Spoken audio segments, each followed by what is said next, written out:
Capes on the Couch podcast is for entertainment purposes only. Dr. Issues is a psychiatrist, but he is not your psychiatrist and does not have knowledge of your individual situation. For any personal mental health concerns, please consult your own healthcare providers. For medical emergencies, please call 911 or the designated number in your area immediately. Remember that you are not alone and help is out there.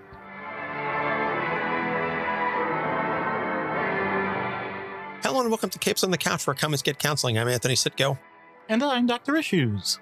This is issue number 145, and we are covering Mama Grimm's baby boy, the ever-loving blue-eyed thing, the pride of Yancey Street, the muscle of the Fantastic Four. Ben Grimm has a number of sobriquets and so many catchphrases, and I think it's partially because he's still a product of that era of, very, very early Marvel. I mean, Fantastic Four is essentially the beginning of the Marvel universe as we fully understand it. So it's just a lot of fun. And as a big Fantastic Four fan myself, I've been looking forward to doing this episode for a while. So thank you to our present level patron, Matt, who selected him. And Matt, as he always does, gave us a fantastic write-up. So we'll get to that in just a sec. But before we get into that, next week, we're going to be inserting an interview with Alan and Will, the creators of Pocus Hocus. If you recall back a couple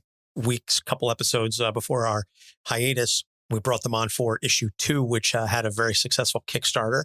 And so now we are getting ready for issue 3, which will be coming out on Kickstarter, I believe, this week. January 25th is when it drops, I believe. So we're going to be doing a giveaway, and we'll have more information about that in the episode next week. But if you don't already follow us on Instagram, you should go ahead and follow us at Capes on the Couch, because we are going to be giving away copies of issues 1 and 2 to a handful of listeners and supporters, so that you will be all caught up on issue 3 by the time that Kickstarter completes itself. So Alan and Will, great guys.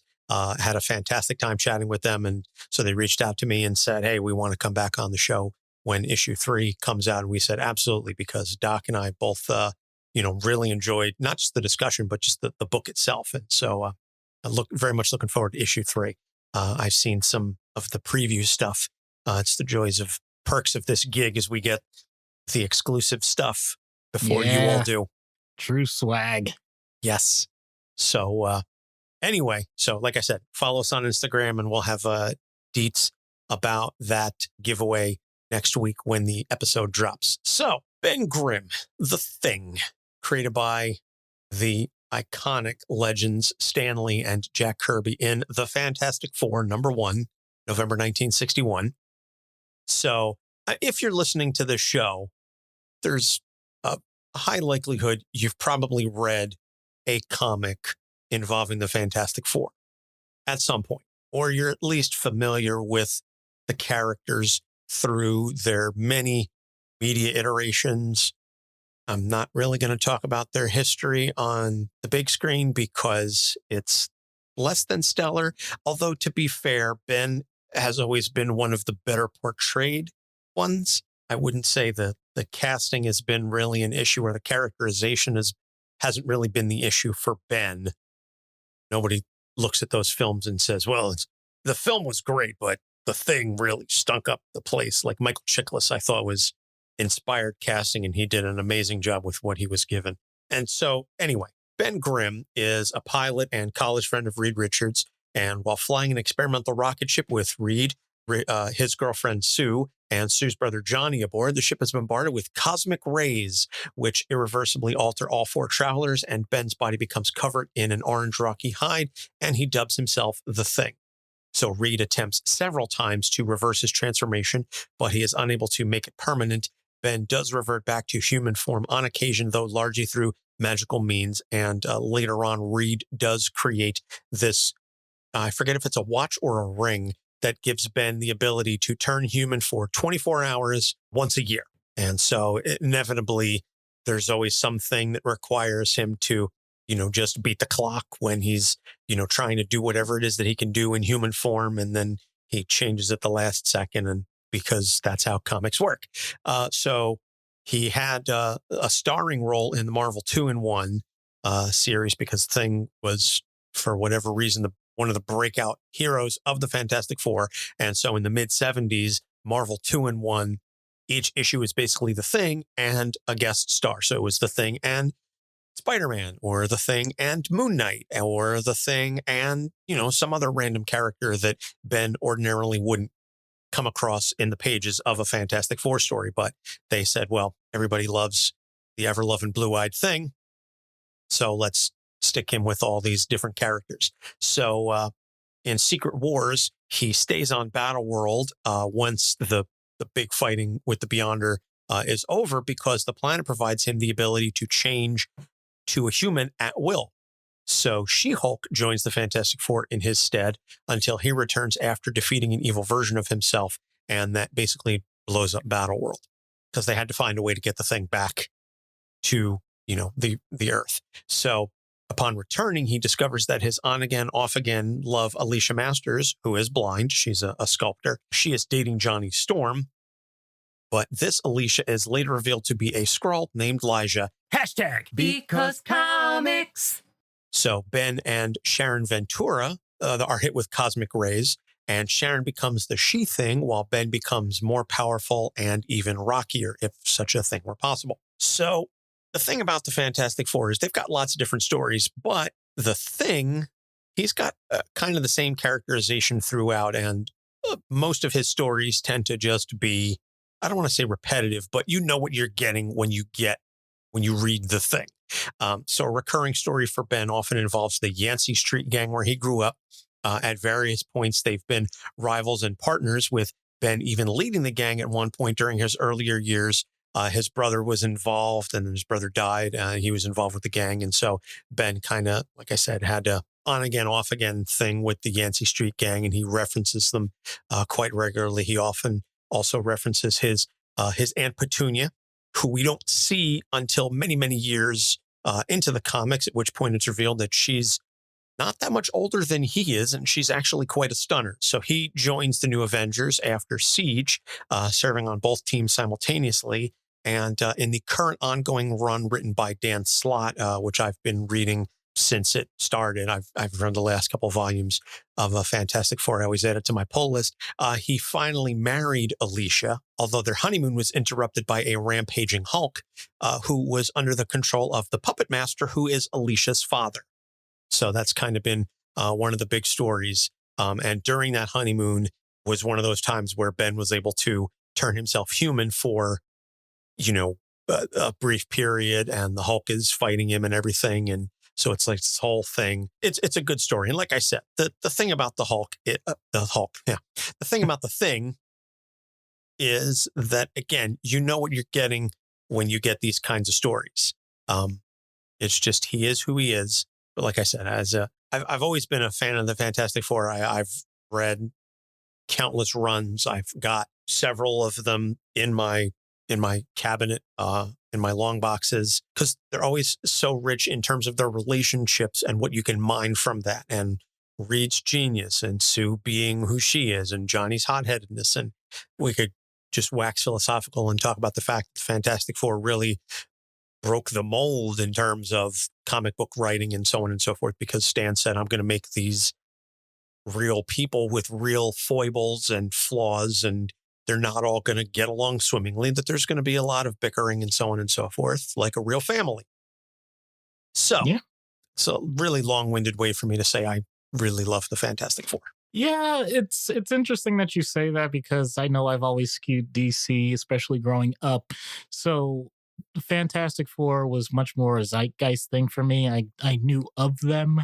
I don't think I read them as they were coming along, but I've always gone back and basically binged on certain runs in the past, so I got very familiar with them. And yeah, I gravitate towards anything that, I'll be honest, where Reed leads. But the Thing, I'm grateful as a character, if we're talking psychiatry, and I guess we are, that's the whole point of this podcast. It's great because his consistency allows for a true deep dive, and you'll see what we mean shortly. Yeah. So getting into the issues, Matt does his wonderful write-ups and does a lot of the heavy lifting for us. No pun intended there. So the theme for Ben is hard outer shell and rough edges. And that's both his external presentation as a character and also his internal struggle. So the first thing is insecurity and self-loathing. It's been his chief, most famous character-defining trait since his inception. He's horrified by his physical appearance and thinks it makes him a monster both inside and out. He's just one of those people that doesn't feel like he deserves anything good in life, no matter how much he does as a hero. As such, he's often at the root of sabotaging his own happiness, particularly in his romantic relationships. He thinks that by pushing the people closest to him away, he's protecting them from disappointment and pain. But as I had to learn in my early 20s, this is Matt speaking, that's something people just do instinctively when they think very little of themselves. Life Story would go into this a little deeper, and we'd learn he was a lot like this before he became the Thing. The war keeps changing thanks to Marvel's sliding timescale, but he's not particularly proud of the things he did overseas in the Marines and just doesn't generally feel like he's someone worthy of being loved. He also frequently turns down cures to his condition, making up some dumb excuse about the team needing him or another. So this insecurity, it is definitely one of his defining traits, and we've spoken about numerous characters that go through the self-loathing and the insecurity, and they feel like they don't deserve anything good. Jessica Jones, certainly among them. But it's that interesting connection between the internal struggle and his outward appearance that really define who Ben is as a character. So, Doc, I'll let you get into that a little bit more.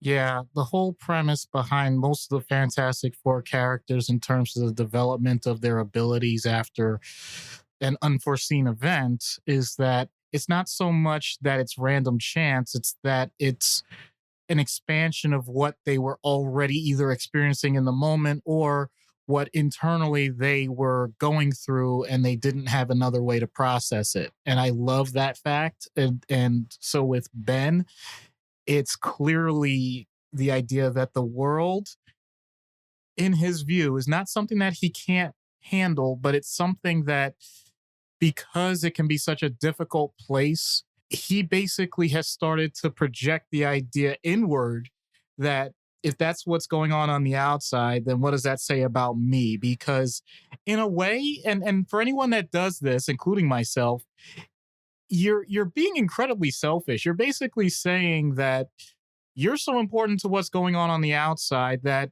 when things are going wrong, it's your fault. And it's a projection. It's not necessarily the most accurate thing. As a matter of fact, it's incredibly inaccurate. I don't want to make someone more depressed by pointing out it's, in general, you're fairly insignificant to the world as a whole. There's billions of people out there. You're just one. But at the same time, to those people that are nearest to you, you are very important and you're crucial to their lives. And somehow you end up minimizing that. So it's this really strange dichotomy. On one hand, you're expounding on how nobody should be around you because, heaven forbid, you do something wrong or you've made a mistake in the past and you're fearful that it's going to happen again, which leads to anxiety. But on the other hand, for the people closest to you that are saying, actually, you've done a lot of great things, you can't accept that. You outright, as Matt pointed out, you reject it because it's much cleaner. It's much simpler to go through life with the idea that you and your decisions alone are for yourself, and anything else that you do is going to be less impactful that way. And therefore, if anything goes wrong, you could say, well, it's my fault. But what about when things go right? What if you do something that's really cool? Well, you have to play that down because then you're going to have expectations in the future that that's going to happen again.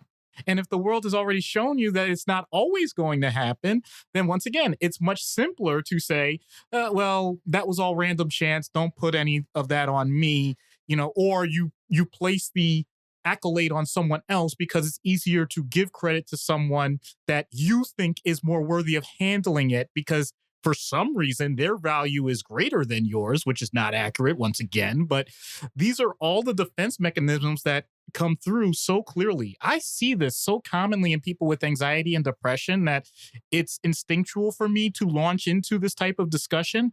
But this is one of those situations, as I know we've gone through several times. And as we were writing this entire episode, I confided in Anthony that this is something that I have struggled with my entire life as well. And same here. I was going to say the notion is, I don't know how accurate this is for you, but if bad things happen to me, it's because they're meant to happen. If good things happen, it was a fluke. Exactly. And I'll take it further. And it's actually come up at work at this point that everybody that has come close to me at work and has worked with me directly and knows me over time, they always point out, wow, you don't take compliments well.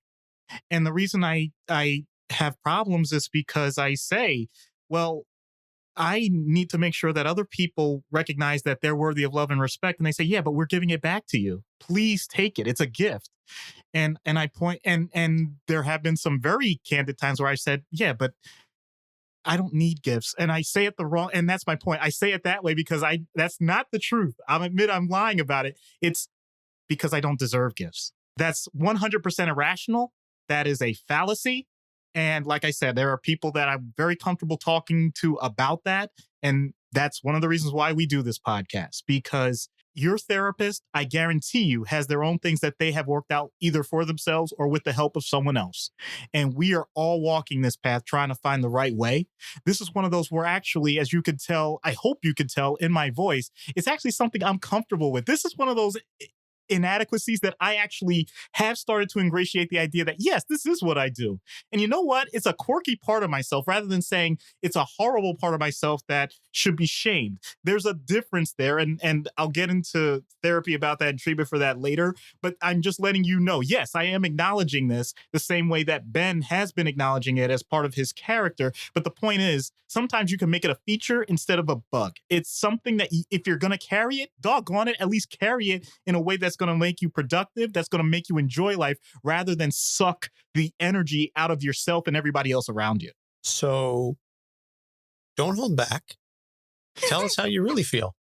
I feel for once I get to say this to you, because I know normally I'm the one who tends to go off on these sorts of tirades and rants, but the shoe's on the other foot here. But as you were saying it, I was like, literally everything you're saying also applies to me, because I get super awkward turtle if someone gives me a compliment. I'm like, I don't know what to do with this. But yes. And to the beginning of what you were saying, and I didn't want to interrupt you at that point, is the expression, to the world, you were just one person, but to one person, you were the world. This is very true that, yes, there are 7 billion people on the planet. The world does not revolve around you. I don't care how important or popular or famous you may be. At the end of the day, the world still will continue spinning on. So your decisions don't amount to a hill of beans in this crazy world, but the sphere of influence that you have in your own personal life and the actions that you take do have an impact on those around you. And so that is something that you should keep in perspective. And it's something that I try and do and stay mindful of, because whether it's, you, Doc, or, obviously my wife and my son, my immediate family, those around me, I try and be aware and keep that in perspective that if I'm having a rough day, it's not because the world is against me, and I can go to those that I trust, present company included, obviously, and say, hey, I need a little bit of a pick me up. I'm feeling a bit down on myself. And I don't do it for an ego boost. It's not about, tell me how awesome I am. It's just, hey, I'm feeling a little self-doubt. Could you just help me out there? And if you have good friends, you have people that you love and trust, and Doc and I are blessed to know many such people. It's a wonderful feeling, and it helps abate those kinds of down moments a lot. So moving on to the second one, inadequacy. Always feeling second best. This was way more prevalent in the Lee Kirby years, but man, the fact that there are heroes like Thor and the Silver Surfer in the world who are canonically stronger than he is, but look like classic art masterpieces come to life, just eats at him. And of course, there's the Hulk. Oh boy, he does not like being compared with the Hulk. His whole "I've got more heart than anyone else" thing and relying on willpower to carry him through fights is great for storytelling, but he's not top tier in strength in the Marvel Universe, and he's well aware of the fact. The one story where he was getting hell beat out of him, and he was like, yeah, but I'm just too dumb to give up. Like, that's how he plays it. He's like, I refuse to give up. And even in the honeymoon where he's getting the the snot beat out of him by the Hulk. He's like, I have to stand back up again. You know, Ben is definitely one of those characters. You knock him down 7 times, he'll get up 8. He may take a long time, but you are not going to keep him down. Yeah. And when you put it that way, it shows resiliency, which is a great coping mechanism or trait, depending on how you want to phrase it. If you're someone that seems to quote unquote turn it on and turn it off based on the situation, then I would say it's a coping mechanism. If it seems like something you don't even think about and instinctually, no matter what the circumstance, you are prone to do that, then I would say it's a trait. The issue, though, that may result from that, and I know Matt pointed out inadequacy, there may also be hints of jealousy, but oh boy, I have to be careful because once again, a lot of this is projection. When you start comparing yourself to other people, there's the phrase comparison is the thief of joy. So we get it. The Thing is a physically strong character. Those other characters are also strong. The idea that somehow, because they are strong and they have other attributes that are different than what Ben has, somehow those get meshed together. And when you start creating this hierarchy in your head of where things should be, you're going to start to change what your expectations are for your own goals. In all honesty, in life, there's only one race that you're running. You're running your race for what you want. You're not running anyone else's race. But because we all live in a society where we're all interacting, we sometimes create a construct where we make it a competition, and now everybody's in the lanes right next to us, and we're constantly looking left and right, saying, what is everybody else doing? If you want to take it to one of my things that I love talking about with finances, keeping up with the Joneses is one of the most common phrases. The idea that you have to have what your neighbors have, otherwise somehow you're not, your self-worth is now connected with your net worth. So things like that as just one random aside of an example, because I don't want to just make it the comics and the physical thing, because there's way more to life than just physical stuff. But it could also be who someone is dating. If that person is like a successful, quote unquote successful, whatever that means, person in their field or their looks or whatever, any of these areas that one person considers important, you're just constantly doing this battle, which in all honesty is just a battle with yourself, but you're making it about the other person. And heaven forbid the other person actually feeds into it, because they may actually do that. They may actually create that external battle, which now you're just using as validation for what you were doing in the first place, which may not be healthy. Or it could spur both of you to do great things. I don't want to automatically say it's bad. I just want it to be something that if you're conscious of it, if you're intentional with it, it can be a boon to your life as a whole. But if you're doing it unconsciously, and you're wondering why you're not getting feelings of satisfaction or joy or pleasure in things that used to be pleasurable, it's because you're robbing yourself of the opportunity. So just being mindful of it can be great. But if you're just like struggling through, then, well, you're gonna probably just make things much more angst-ridden and much more contentious. I'll put it that way. So it's just something to be very careful with. Yeah. Competition is not inherently in and of itself a bad thing. But the key thing, and I've said this before on the show, really the only person you should be competing with is yourself. I used to say you just have to be a better version of yourself than you were yesterday. But I've expanded that to the person that you were last year. And the reason why I've expanded the time frame is because day to day, the variations in your personality, your outlook, your mental headspace, et cetera, are going to shift. And so if you have a bad day, what you don't want to do is sit there and go, oh, yesterday I was doing great. Today I'm having a really horrible day. Well, I guess I backslid, whatever. It's up and down. It's going to be up and down. The key thing is, are you happier than you were last year? Are you more comfortable with yourself than you were last year? And so I think if we expanded on that time frame a little bit, that helps even out some of those aberrations or those fluctuations that happen day to day. I know the common expression is, just you're in the race with yourself from yesterday. But the other thing I wanted to talk about and mention I thought was an interesting thing that you'd brought up, was the idea of competing with someone else. And you're projecting that internal competition on someone else. But the idea that they then feed into that, I think, is something that I hadn't really considered. And this idea of saying, well, if you're going to put all this on me, then I might as well do that, because if you think that I'm ahead of you, because that's in many cases, that's what it is. You're projecting that someone else is ahead of you and where you want to be, and they're just going to feed into that. Yeah, I know we usually do just like that one back and forth because we like to have a certain flow to the show. But I just thought of a great example of this where in the moment, it seemed like it might be a negative, but turned out overall into a positive, because we haven't made many wrestling references in a while. So I'm going to go to what I consider, and I may be wrong because I don't know these people personally, Triple H and The Rock. Because when the Attitude Era was going on, at that time, Triple H at some points was considered an egomaniacal wrestler that was just using nepotism to get what he wanted. And then there were times where people said, whoa, this guy's pretty good.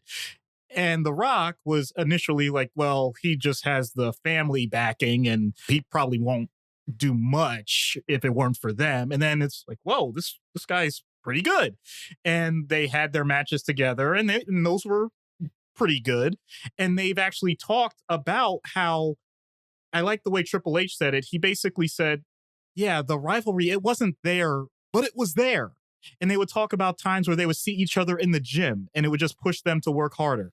And now outside of wrestling, because they don't really do that much anymore, you have one guy that's a huge part of a major corporation, regardless of any of the nepotism part, where legitimately he was building up kind of a side branch, which unfortunately is going its own direction in NXT. But the point was he was trusted to do that because he was really good with the business. And then you have this other guy who's basically one of the biggest stars in the world, that has a fantastic career and has opened up about a lot of things that he wouldn't have been able to do if it weren't for those types of motivations. So it's just fascinating when you take things that in theory could have been much more devastating, because in wrestling, actually, there are plenty of examples where guys just simply hated each other and that's just the way it was. And it actually brought a lot of negativity to their life.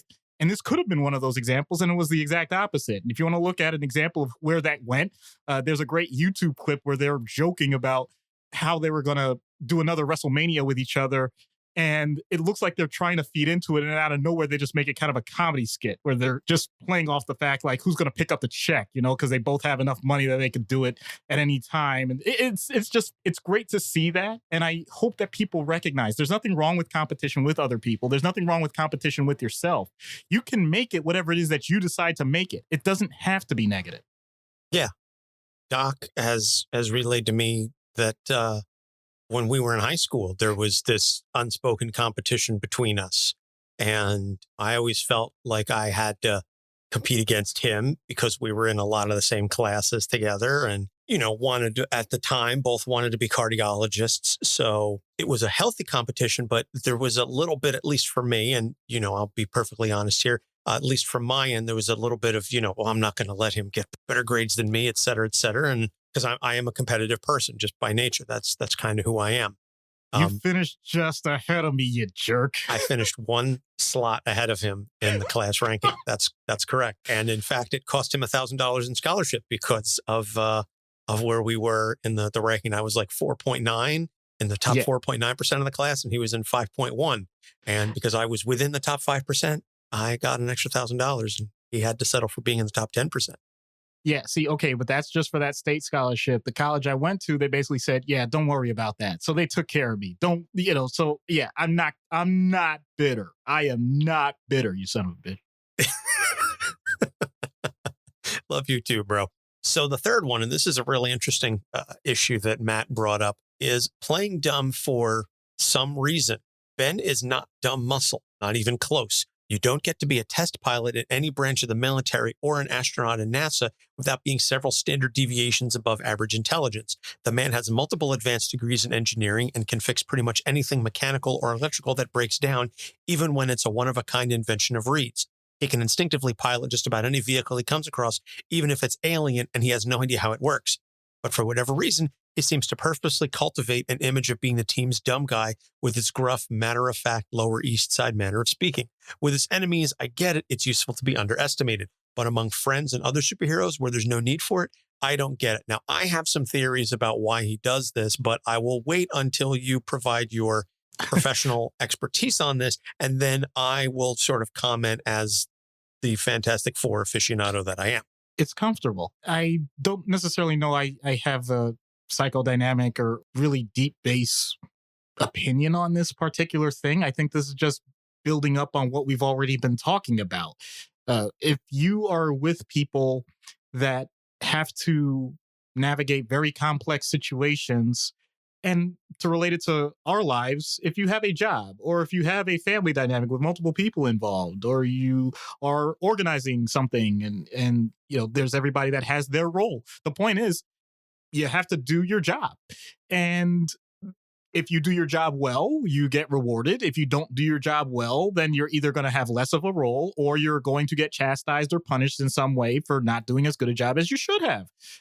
So that's pretty basic to me. I don't necessarily think that it was a matter of saying that he had to start to branch out more, because let's be honest, what are the rewards for that? If you're in a situation where you have a person that is a bona fide genius with an IQ off the charts and has lots of research and publications and all other stuff that they're doing, they're not going to say, oh, well, how do you compare to that? Once again, to bring it back to the previous point, if other people are making that comparison, you don't have to do that if that's not even expected of you. If your job is to make sure that everything is running from a physical standpoint in terms of plant management where you work, okay, great. You may have a lot of background knowledge in lots of other areas, but that's not what's being asked of you. So just completing those tasks and being rewarded for those tasks, well, you're just going to continue to do that. It can lead to complacency, but it also may lead to, for example, if that's your job, you're going to get paid for it. If it's a situation where you are trying to provide for your family, it's great to branch out into other things, but that's not going to put food on the table. So there's always competing incentives to why people do things. I mean, that's almost basic behavioral stuff. If you want to get deeper in it, I guess the other part goes back to the idea of what people's expectations are of you and your view of how quickly you want to push the boundaries. Some people are rebellious. You may say, like, you know what, well, screw you, I'll do whatever I want anyway. I mean, if that's something that you tend to do, then fine, you're going to see that friction, and that friction is going to create change faster in general. But it also could get you fired if that's your job. So there's always a spectrum of risk with how you act in certain circumstances. And if you're willing to fit the mold more, then you're going to just end up creating a feedback loop of fitting that mold consistently. And if you're going to push the boundaries, then you're going to break the mold. But at the same time, that also means, what are you going to do with the fragments that are left? Are you going to recreate them for something else and keep trying? Are you just going to do something completely different and you may not have the support? So, these are just rambling thoughts at this point. I'm not sure I have to, just automatically make a totally coherent point to it. And I will defer to you as the Fantastic Four expert in terms of specifically why Ben would do this. But this is something that I think everybody does, not necessarily because they're trying to deal with some sort of psychodynamic issue or psychoanalytic issue that has been long stemming. It's more like you fit in where you get in. Well, I think you pretty much hit the nail on the head in terms of where I was going to go with it. It's a situation where, again, going back to the earlier point about the inadequacy or the second best, Ben is smart. Yes. He's not Reed smart. So he's not going to try to say, well, I'm almost as smart as Reed. None of the Fantastic Four are morons. They're all very intelligent. Even Johnny, who comes across as the cavalier playboy, is still pretty damn smart in his own right. So we're not dealing with morons by any stretch of the imagination. To your point, though, fit in where you get in.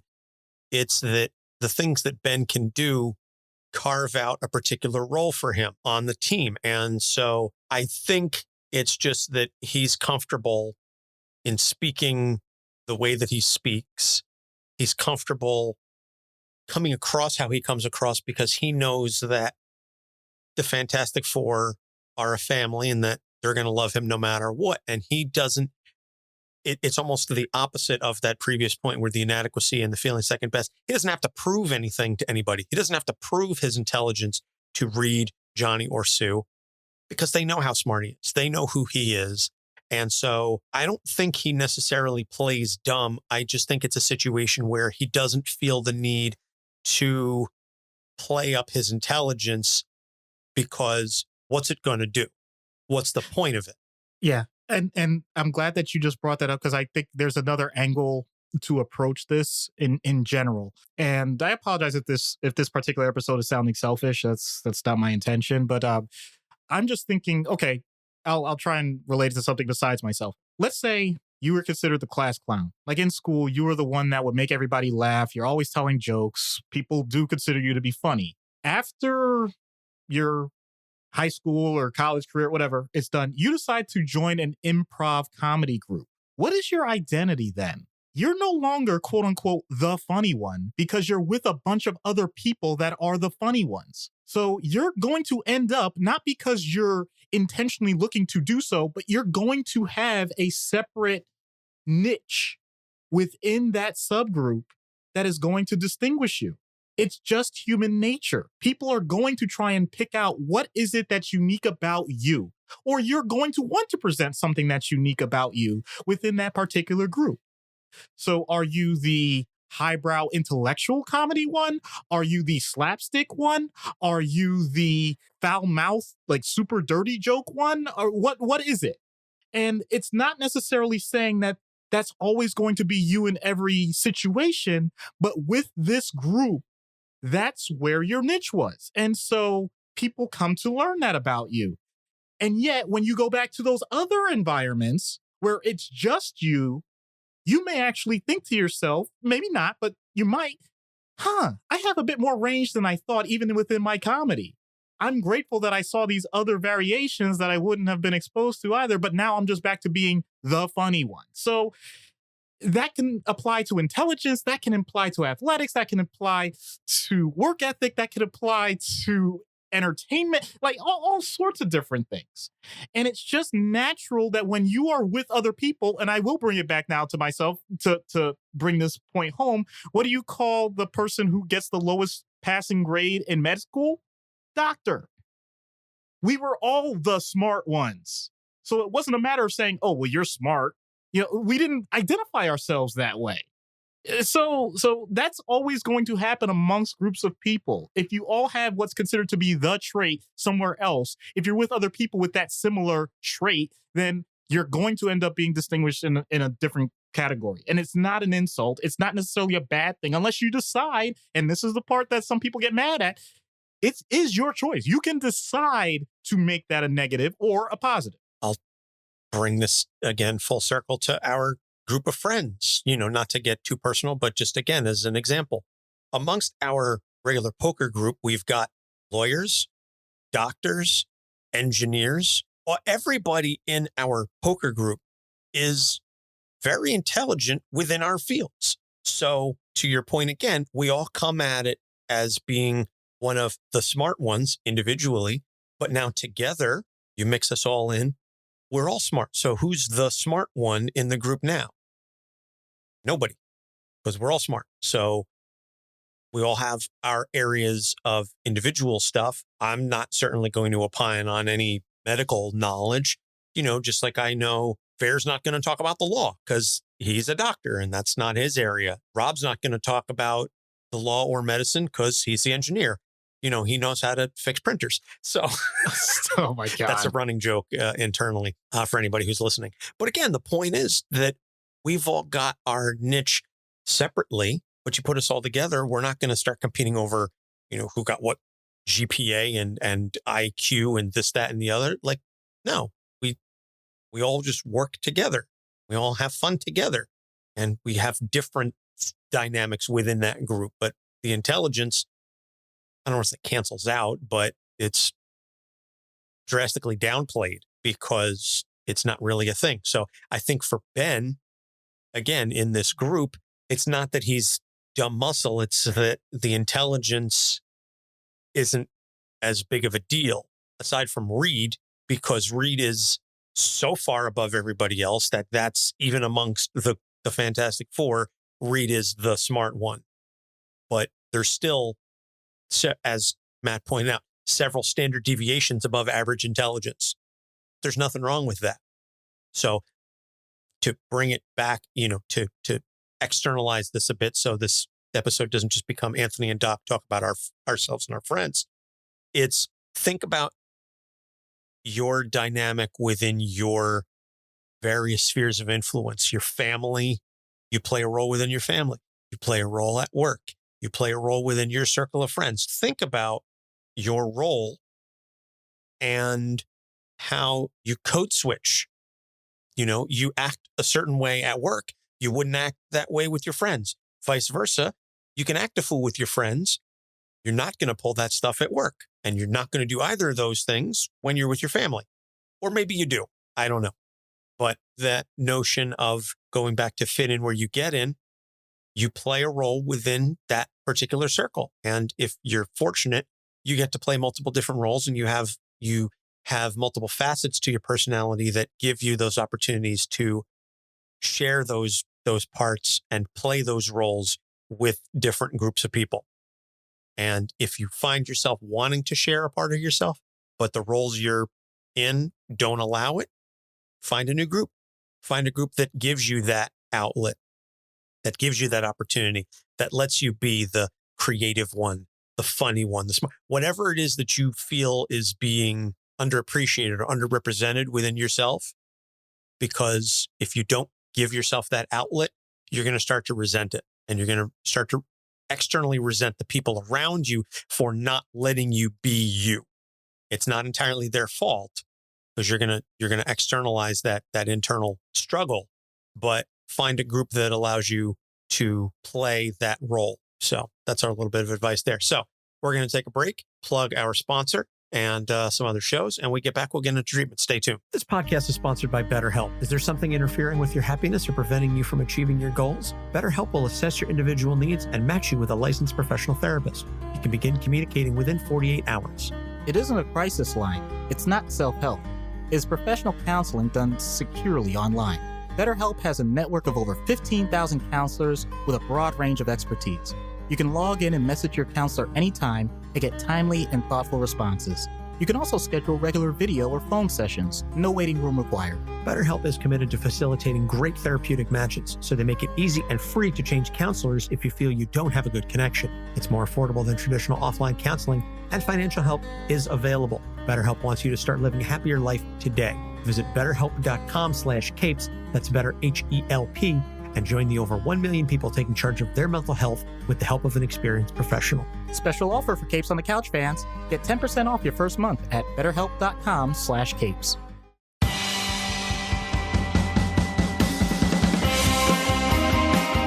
Hi, I'm one of the High Priests of Khonshu Ray, and I have the sacred privilege of providing you, the loony listener, with a podcast honouring Marvel's very own Moon Knight.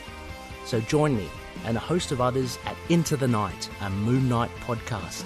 Follow us on Facebook, Twitter and Instagram, or support the show by becoming a Patreon member. Into the Night, a Moon Knight podcast. It's time to get your Khonshu on. Hi, I'm Jeremy Whitley, and you're listening to Capes on the Couch. And we're back. So treatment, and as we said earlier, the theme is hard outer shell, rough edges. So Doc has come up with an interesting treatment suggestion for Ben in universe. So let's start with that. Go ahead, Doc. Sure. I know you've all heard me say that you should try and be comfortable in your own skin. Well, Ben literally is the exact opposite. It's clear he's not. But here's the thing. I'm not sure he ever really wanted to be. He doesn't want to address that part of it, other than saying either pejoratively, like, this is what I look like and that's that, or, hey, if someone actually can fix it without me ever having to think about it again, that would be just fine.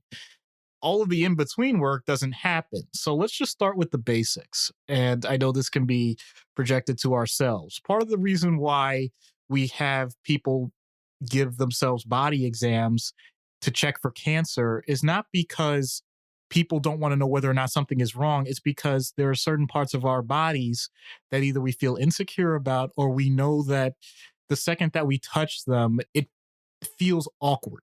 I'm not saying this as an insult. I'm just saying it as an observation.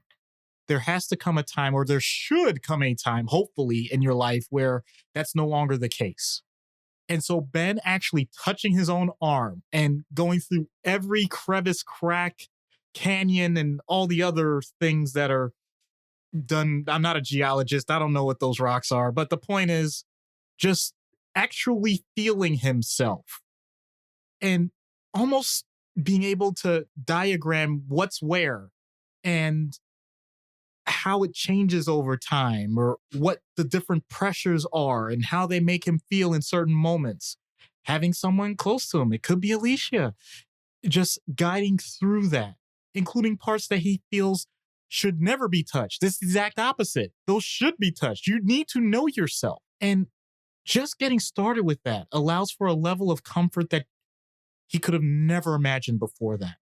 And in all honesty, I'm not saying that that's the whole out of universe thing, because there is obviously a much more psychological component to the out of universe, but it's pretty darn important for us too.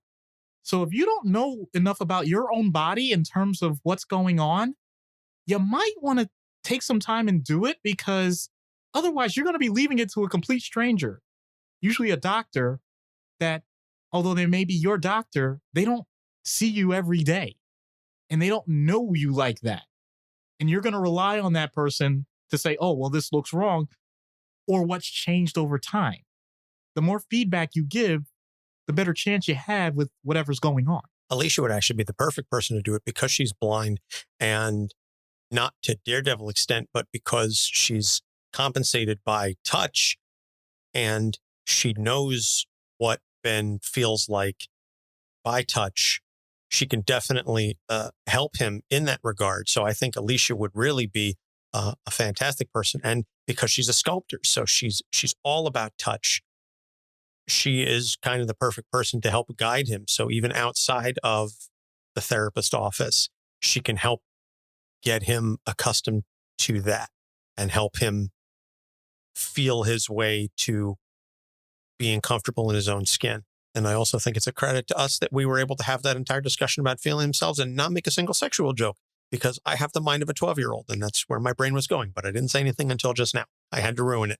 So out of universe, obviously, we take away the superpowers and everything, but there's definitely an analog there for someone who is insecure about their appearance, who feels inadequate, who is downplaying all of their positive traits. Frankly, I think we all know somebody like this. We've all encountered somebody like this. And at various points in our life, we have been this person. And I really think that's one of the reasons why Ben and the Fantastic Four in general are so relatable as characters, because there's something in each of those four characters that is so inherently relatable to every single person who reads these comics and to every single person in general. We've all been Reed, Ben, Sue, and Johnny at various points in our life. It just, that's how it is. And so what would you say to someone who's currently feeling like Ben? Well, first, when I make sure that I'm aware of the transference and countertransference situation, as I've already discussed, that's something that any therapist will do, because we have to be aware. Don't project what you're going through onto the person. And this type of case is actually one where I really have to be aware of that. Supportive therapy, in the sense that if a person truly has a low sense of self-worth to the point that either they think life is not worth it, or if they went to sleep, they would be okay with the idea of not waking up, things like that. Just identifying if it's gone to that point, or suicidality, just quick overall supervision of what's going on. If they're not at that point, let's say that they're thankfully are not at that point, then recognizing that the person has developed, at least for their life, certain coping mechanisms that they consider to be positively adaptive, finding out what those are, reinforcing them, because the fear that I have as a therapist is not just critiquing what the person is doing that may be maladaptive, but then throwing out what they have been doing that's still positive, because that person, that patient may have a tendency to, just the second that there is a criticism, and I know we didn't really talk about this with the issues themselves, they may latch onto the criticism to the point of not just saying you're right, but it's, wow, you were right all along. I need to start completely over because I'm not worth anything based on what I know of myself, and try and create something brand new. Like, no. We're not starting from scratch. You're doing well. We're just making minor tweaks here and there. It doesn't have to be a wholesale change. And sometimes people like this will try very hard, actually, to recreate everything about themselves so that things get better, because they view their self-esteem is low enough that they think that's what is necessary, when most of the time it's not.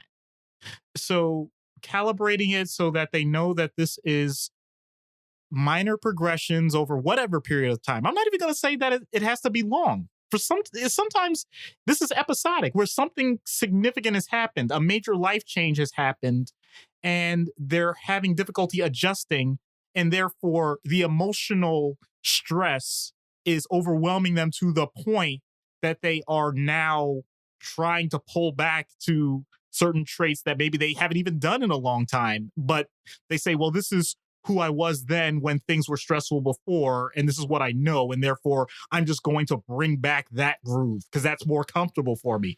We're the ones that are now guiding, saying, actually, this is your opportunity to create a new groove, but once again, not wholesale change, just tweaking it.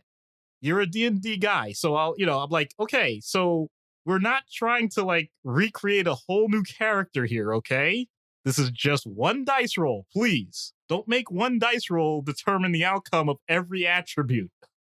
Don't do that. You don't have to put it all in one bucket. And then from the cognitive behavioral side, which is my bread and butter, these are fun because most of the time these people are actually able to quickly grasp the idea.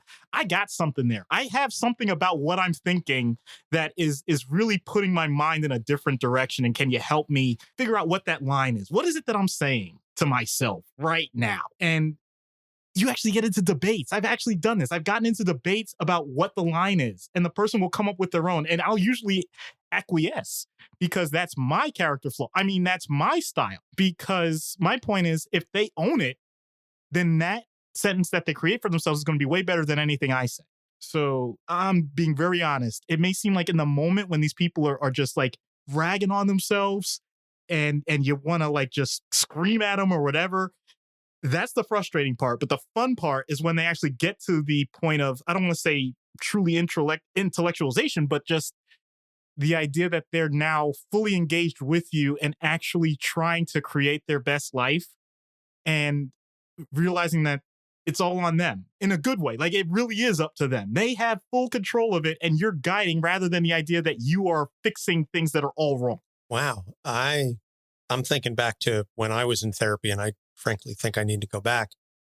But my therapist was doing CBT, but it wasn't nearly as fun as you make it sound. Like, can you be my therapist? We can have fun with that. We've had this discussion. It's hard to be a best friend and a therapist, especially when you've been my therapist secretly for the longest time.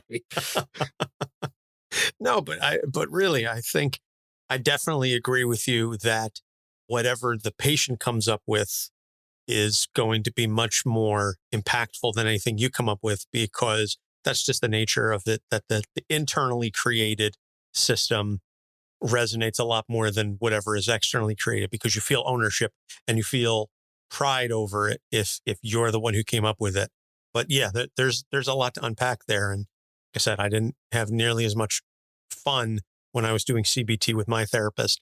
So maybe that is just a sign that, I needed a better fit. Well, no. It's not even that. It doesn't. I'm saying it from a professional standpoint. It's fun for me. I'm not claiming that even in the moment that it comes across that way. I'm not usually jovial, laughing and smiling and all that during the session. It's usually only after I've processed it where I go, wow, that was pretty cool.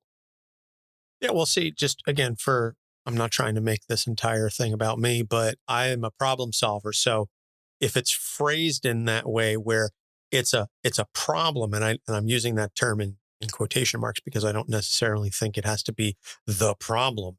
But if it's something that needs addressing, well, then let's work out how to fix it. And giving me those trigger questions to solve the problem and work that equation mentally is fascinating because I do that on a regular basis because it's one of the things that helps keep the hamster wheel going. So I have to keep that in mind for next time. But with all of that being said, very much looking forward to seeing what happens when we get Ben Grimm on Doc's, I'm sure, structurally reinforced couch. Hello, Mr. Thing. I'm Dr. Issues. Please call me Ben. All right, Ben. How are you doing today? Well, Doc, I got this crick in my neck that I just can't seem to deal with. Whoa. I'm not that kind of doctor. I know. I'm just messing with you. Sheesh, I heard you could take a joke. Of course. I just didn't expect that from the start. Way to throw me off. Ain't no harm, right? I don't get a chance to talk to someone like you one-on-one. People like you just tend to run away from an orange pile of rocks. I don't condone that kind of self-talk. Did I say a word when you came in other than to greet you? I mean it. Come on. Not even a little reaction. Well, I'm human, so... Wait, are you fishing for me to say something? Maybe. What's it to you? So you wanted to come across as one of the guys, but then you had to point out what makes you different. I'm perplexed already. Yeah, I get that a lot. Gotta admit, seeing an orange guy with a fugly mug don't do favors with subtlety. I ain't Shakespeare, There you go again. In record time, you managed to drop more insults about yourself. You ain't coming across as warm and fuzzy either, pal. I'm sorry. It's just... I get defensive with patients because I've heard my fair share of depressed talk, and my gut is to fight it tooth and nail. You, just like everyone else, are worthy of love and respect. Even if you don't have hope for that, I'll have it for you. Well, golly gee, doesn't that make me feel all warm and fuzzy inside? I ain't a sad sack case, Doc. I'm acknowledging your defense mechanisms because they're so common. More than you know. Well, sometimes the best defense is a strong offense, and that's what people come to expect. Well, I don't have expectations. I just have a questioning attitude. I don't want to bombard you with too much too quickly, but you're going to have to touch on some things that you may not want to really talk about at the moment. Like what? Well, since you led with it, let's start with the elephant in the room. How do you feel about your appearance? It's there. Go on. Look, I dropped the hints, the jokes. You all know the answer, all right? I hate it. Hate it. But so what? Bad cards, man. Bad cards. You got to make the best of it. And lucky for me, Alicia happens to like it. I don't know what I was going to say I don't know what she sees in me, but she's blind, so she can't see anything in me. Then what does she love about you? To be honest, some days I don't know. It's one of the great mysteries of life, ain't it? But I feel lucky just to know her, and the fact that she could have been with any guy and she picked me, well, some days that's what it takes to get me out of bed in the morning. I don't think you'll appreciate it as much coming from me, but your personality as a whole shines through whatever physical form you may have. You have gravitas. What?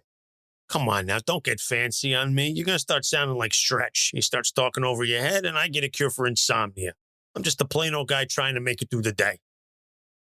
You're really entrenched in this style, huh? You making fun of how I talk? No. I mean, you downplay everything about yourself except the one part that everyone can see. Is it to avoid attention? Avoid consequences? What? Look, I'm not into all sorts of psychobabble, but think about what you're saying. I get to be with some really good people. Susie is the most selfless person you'll ever meet. Flameboy grinds my gears, but I'll be damned, his intensity has saved our ass a million times. And then you got the genius that makes the whole shebang go. Who am I to them, huh? Who am I to anybody? This may sound dumb to say, but forget for a split second who you are to them. Who are you to you? That's hard, Doc. That's not how life is supposed to be. What do you mean? I mean, you keep pushing me to make some kind of a breakthrough, and all I'm getting is a vapor cone. I'm sorry, what? Vapor cone is where an object traveling at hypersonic or supersonic speeds reduces the air pressure immediately surrounding itself. That drop in air pressure creates a corresponding drop in temperature. If the air is saturated with water and the drop in temperature goes below the saturation temperature, it's going to form an instantaneous cloud around the object because the air pressure drop is so sudden that the water can't move out of the way. You see it in planes when they hit Mach 1. Thank you for teaching me something new, especially something that's outside of my particular reading. That was beyond unexpected. Oh, you make me blush. Take a compliment, please. You just showed more of yourself than I expected in one session. You managed to take a chance. You're more than you let on. I'm being a bit selfish when I say your goal should be to educate naive people like me in the areas you shine at. Don't shy away. I'm practically begging you. The more you do it, the more comfortable you'll be with that part of yourself. Look, Doc, the truth is, I know what I bring to the table. Reed's the brains, Susie's the heart, and Johnny's the mouth. Someone's got to be the muscle.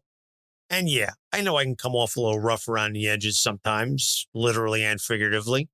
But there's nothing wrong with being what people expect of you, as long as you're okay with it. And for all my talk, I got a lot of friends. A lot of people who lay down their lives, and many have, to save my hide. So I'm grateful every day for every single one of them. It's gotten me this far. I don't see any reason to rock the boat now. Fair enough. Just be mindful that, literally and figuratively, you're going to make waves with everyone you meet because you're a big orange rock. But you can control the impact. Hardy ha ha. I guess you can't make a joke after all. Well, it is a joke, even if it's not a fantastic one. Ah, jeez. That was fun. I like I said, I love the characters, and this was a real joy to write and to inhabit this giant rocky skin of Ben's, even if only for a few moments. Yeah, that's pretty cool, man. I mean, that I have to admit, and I said this while we were writing, and I think the audience deserves to know. As we were typing out this skit, I said, "Oh my goodness!" I'm thinking to myself, "Okay, this is how someone should be talking to me." So, if that comes through, then so be it. But yeah, this was actually pretty darn cool. Yeah, and because, like we said at the beginning, Ben's voice is so clearly defined that even when we're writing, and you can look in the show notes because we have the script for the skit in the show notes, you can see we wrote it the way Ben talks with the, I don't see any reason to rock the boat. TA, the apostrophes over things because he doesn't finish, anything with a G. He just drops that. That's the way that Ben talks. So that's the way that we wrote it. And I intentionally wrote it like that because it just helps sell the character and make it a little more real. And because you're not going to read Ben as, okay, well, I'm going to talk to you in this very upper class, even if it's a little gruff, whatever. No. You got to write Ben the way he talks. So, recommended reading is literally any Fantastic Four run. I own, like I said, the last several volumes going back. I think that the Bendis run, the James Robinson run, the Dan Slott run. I mean, I don't have so much of the older ones. I definitely don't have anything from the Lee Kirby era because I don't have that. I don't have those deep pockets. But the 80s, just any Fantastic Four run, even if it's not like an A+ book, Fantastic Four always gets high quality talent on it because it's friggin' Fantastic Four. It is the first family of Marvel. It's a shame that they never attracted that kind of talent for making the movies, but we'll see what happens because John Watts is doing the film, at least the first movie for the MCU. So if it's going to be anything like the Spider-Man trilogy, I'm very, very excited. So anyway, as I said at the top of the show, coming up next week, we've got the interview with Alan and Will from Pocus Hocus. And then we will get into Alex Summers and Echo. So, and as we said, we'll be doing a giveaway. We'll have more details on that next week. So go and follow us on Instagram at Capes on the Couch. We're also at Facebook and Twitter at Capes on the Couch on those platforms as well. Join our Discord. I haven't really plugged our Discord too much, but it's a fantastic community. We've got some great discussions going on there. You know, it's a fun way to just interact with the other fans. We talk about the show, but most of the time we're talking about comics. We're talking about movies and TV shows, separate channel just for mental health. And many of our fans do avail themselves of that opportunity to talk in a safe space and just clear their head a little bit and say, hey, this is something that's bugging me. I just need to get this off my chest, and looking for some feedback, some guidance on things. And so we really do appreciate how much our fans taken advantage of and utilize that. So join the Discord. The link is in the show notes. That we've got our Patreon. And if you really, really like the show, please feel free to subscribe. Patreon.com/Capes on the Couch. You can subscribe $1, $3, or $5, and it'll unlock some additional content, early access, things of that nature. And so that's it. That's going to wrap it up for us this week. Doc, what say you? Look, I know life can't always be fantastic and there are going to be some grim moments, but aren't you glad that you survived and didn't make it a thing? I knew you had something. I knew it. I saw it on your face. You had your grin. Your tongue sticking out like Michael Jordan or Jake Delhomme. Yeah, you were sitting and waiting on that one. For Doc Issues, I'm Anthony Sitko. Thanks for listening. We'll see you next week. Capes on the Couch podcast is for entertainment purposes only. Dr. Issues is a psychiatrist, but he is not your psychiatrist and does not have knowledge of your individual situation. For any personal mental health concerns, please consult your own healthcare providers. For medical emergencies, please call 911 or the designated number in your area immediately. Remember that you are not alone and help is out there.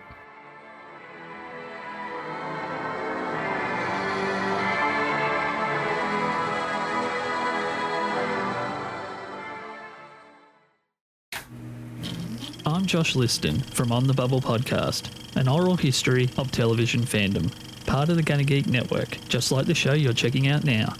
Shows on the network are individually owned, and opinions expressed may not reflect others. Find other awesome geeky shows at GonnaGeekNetwork.com. Capes on the Couch podcast is for entertainment purposes only. Dr. Issues is a psychiatrist, but he is not your psychiatrist and does not have knowledge of your individual situation. For any personal mental health concerns, please consult your own healthcare providers. For medical emergencies, please call 911 or the designated number in your area immediately. Remember that you are not alone and help is out there.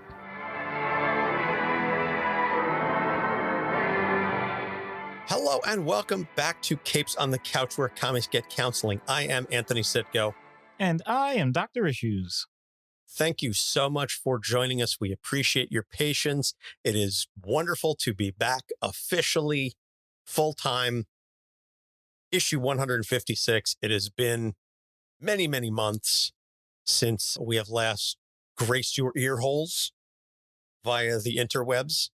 And there have been quite a few changes in that time span, not the least of which is the fact that I became a dad again, the second time. My lovely, beautiful daughter, who is just absolutely amazing, aside from trying to eat from the bottle, which she vehemently refuses to do. But no, it's great. And it's just been fun to take that time off to re-energize. Doc and I have had a lot of opportunity to reflect on some things, and we won't get into too many of the details because, frankly, we already recorded and released that last little catch-up episode. So I don't want to bore you with a lot of the stuff. But in case you haven't gone back and listened to that, the long and the short of it is that we dropped BetterHelp as a sponsor. We joined the Gonna Geek Network. and we finally started a TikTok account. So there's been quite a few changes. Doc, you want to just give a short recap, or is everything just kind of status quo for you? Well, I've taken a trip out of the country. I am glad to have a lot more help at work after having less help at work. I am really thrilled by the fact that my wife is getting her doctorate degree. I am amazed at the young woman that my daughter is becoming, and may heaven have mercy on my soul. She is a lot like me, but I'm going to take that as a positive because that's what I've been told I should do by other people that are also in my profession. So, absolutely. We also want to give a big thank you to a couple of new patrons that we actually picked up during the hiatus, which I was not anticipating. I kind of assumed we were going to lose patrons because people would say, oh, you're not releasing content for several months. But no, we actually gained a few of them. Mayor Allison, Humble Citizen Joshua, and a certain individual who Doc knows quite well, Mayor Birju. that's right. So he is my college roommate, and he is also a psychiatrist. So at some point, and yes, I'm going to call him out on this, at some point, we really should have him on the show. I think it would be a lot of fun. Hell yeah, absolutely. So we will always make time for professionals, certainly friends of the show. So again, we did a full, not like a full length episode, but a longer, more in-depth recap of some of the things that, and the changes that are going to be coming to the show for season 8. As again, we took some time off to sort of re-energize. So with that underway, and as we hit you with some new stingers, let's get into the background. The Invisible Woman, Susan Storm Richards, created by the legends Stan Lee and Jack Kirby in the Fantastic Four #1, November 1961. And we've already done Ben, and we did alternate universe Ultimate Reed Richards, the maker. So if you want a little bit of a background into some of the things that we're going to at least touch on in this episode, go back and listen to those. Hit pause on this episode, go back and listen to them. We'll wait. All right. Welcome back. Welcome back. So Sue Storm is a founding member of the Fantastic Four. For those of you who've been living under a rock for the past 60 years, the Fantastic Four were hit by cosmic rays during spaceflight, and each of them gained various abilities. Sue's ability is the power to turn invisible. So just by way of a little bit of a background, prior to that, she and her younger brother, Johnny, grew up on Long Island. After their mother accidentally died in a car accident, their father, Franklin, became an alcoholic who went to prison for accidentally killing a loan shark. And so Sue kind of had to step up and play the mother role to her younger brother. And that obviously weighed on her quite a bit. She met her future husband, Reed Richards, when she was a little girl. It was a young girl. I believe she was about a tween or a teenager. And when she got older, she reconnected with Reed, and they began a relationship, eventually dating prior to the space flight. So as a member of the Fantastic Four, Sue is originally meek and withdrawn. Her invisibility kind of only comes in handy to help the team when stealth is needed. She goes by the codename Invisible Girl because, again, this is the 60s. And so every female character is girl. You had Jean Grey was Marvel Girl, and Sue is the Invisible Girl. There was no women. They were all girls because that was the mindset at the time. Again, 1960s. So she later discovers a couple years after her powers manifest that she can project invisible force fields. And with this new power comes a little bit of new self-confidence, and she starts to assert herself a bit more and more. So she and Reed get married. I believe it was like 1965. She becomes pregnant with a child who she names Franklin. We'll get into that in just a sec. So she leaves the team, and Johnny's girlfriend, the Inhuman Crystal, joins the team in her place. And we did an episode on Crystal. So because of Sue's cosmically radiated body, it was having some trouble carrying a pregnancy. So Ben, Johnny, and Reed travel to the negative zone to acquire the cosmic control rod to help with the pregnancy.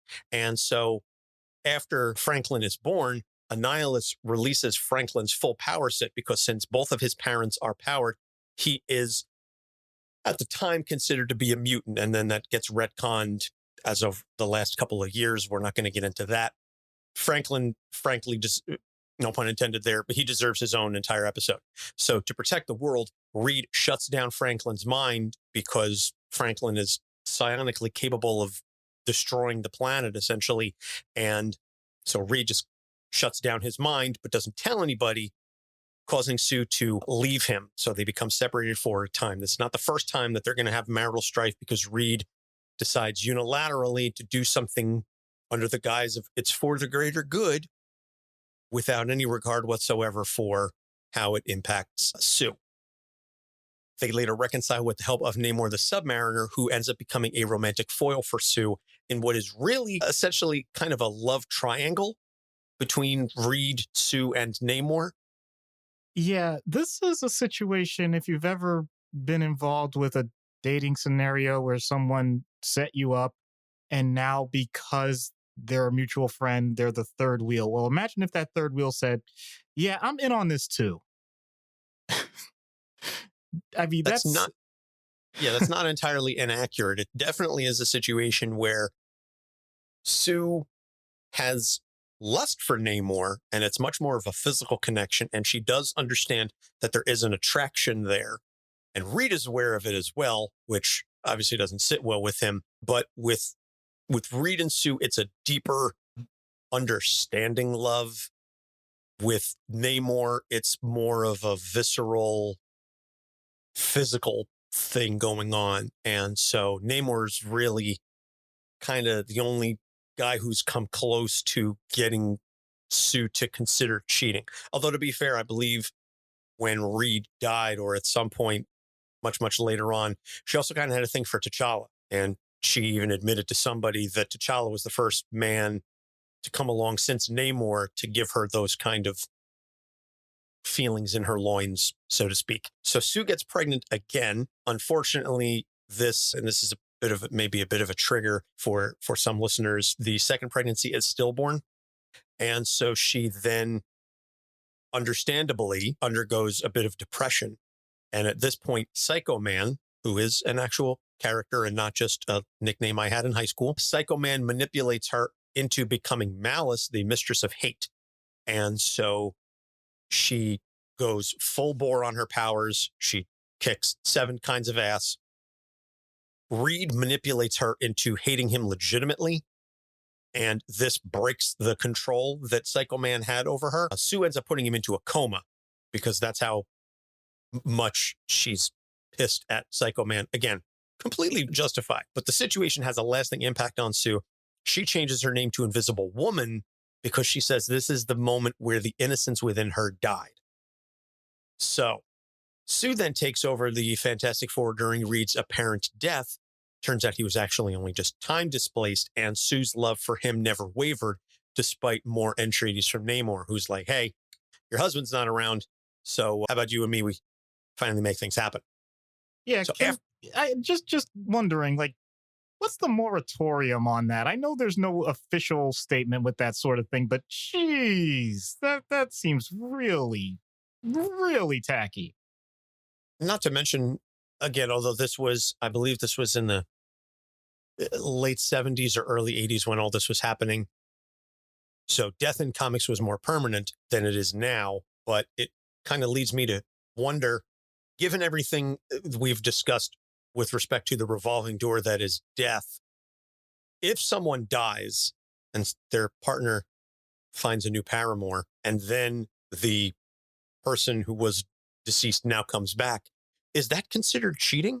That's probably a topic for another episode. Yeah. Good question. Insert Ross Geller screaming, we were on a break. You were in the ground. So after Reed comes back, the team encounters Valeria Von Doom, who, strap yourselves in, folks. Valeria is a being from an alternate future who is the child of Sue and Dr. Doom. Franklin later admits that after Sue had the stillbirth, he created an alternate future where the child survived, kind of sent the baby off to another future where it survived.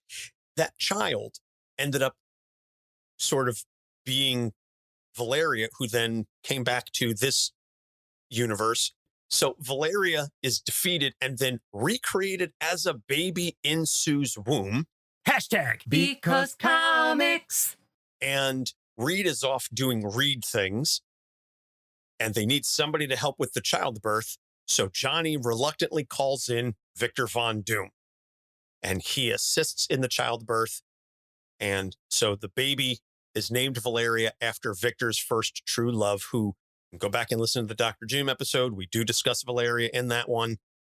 And Valeria and Victor have a very interesting relationship. She calls him uncle.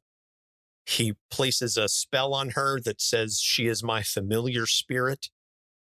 And he basically makes it known to the entire world. If anything happens to Valeria, you will face the full wrath of doom without question. And it has been shown on a couple of occasions that if Valeria, in a fit of teenage pique, as children are often wont to do, she decides to run away and leave home, she almost inevitably goes first to Latveria, and she stays at Uncle Victor's castle and is like, wah, wah, wah, my parents are terrible. He's like, yes, they are, child. Your father is the worst person I've ever met. Come sit with me.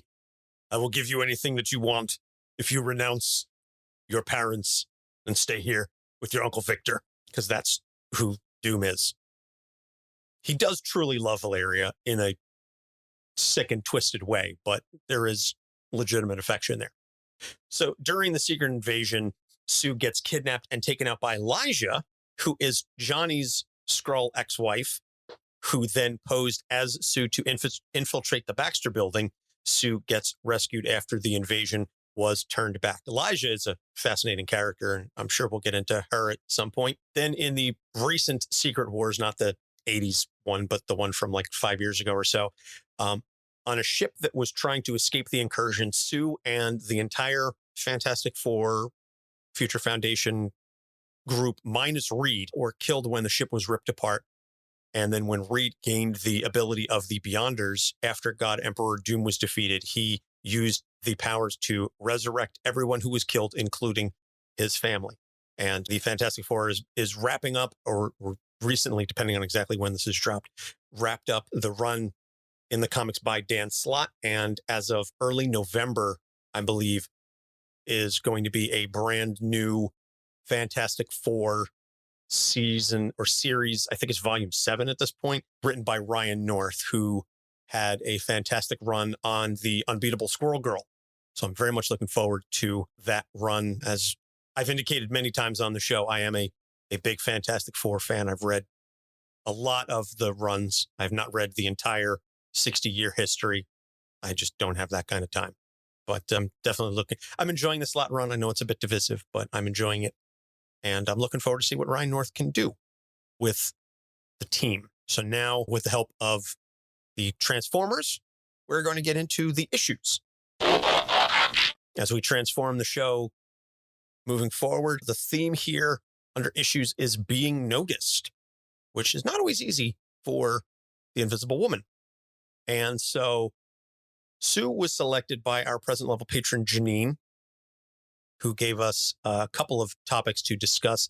And the first one is, I'm saying this a little more politely than Janine did, being a strong woman in a male-dominated field and family. And of course, the irony is that two men are going to sit here and talk about the pitfalls of a strong woman in a male-dominated field. But Doc, have at it. Yeah. I just want to say that I'm going to do the best I can with this without sounding mansplainy, I guess. But considering what we know about Sue Storm, this is not an issue where she's going to fall apart because other men around her are trying to control the narrative.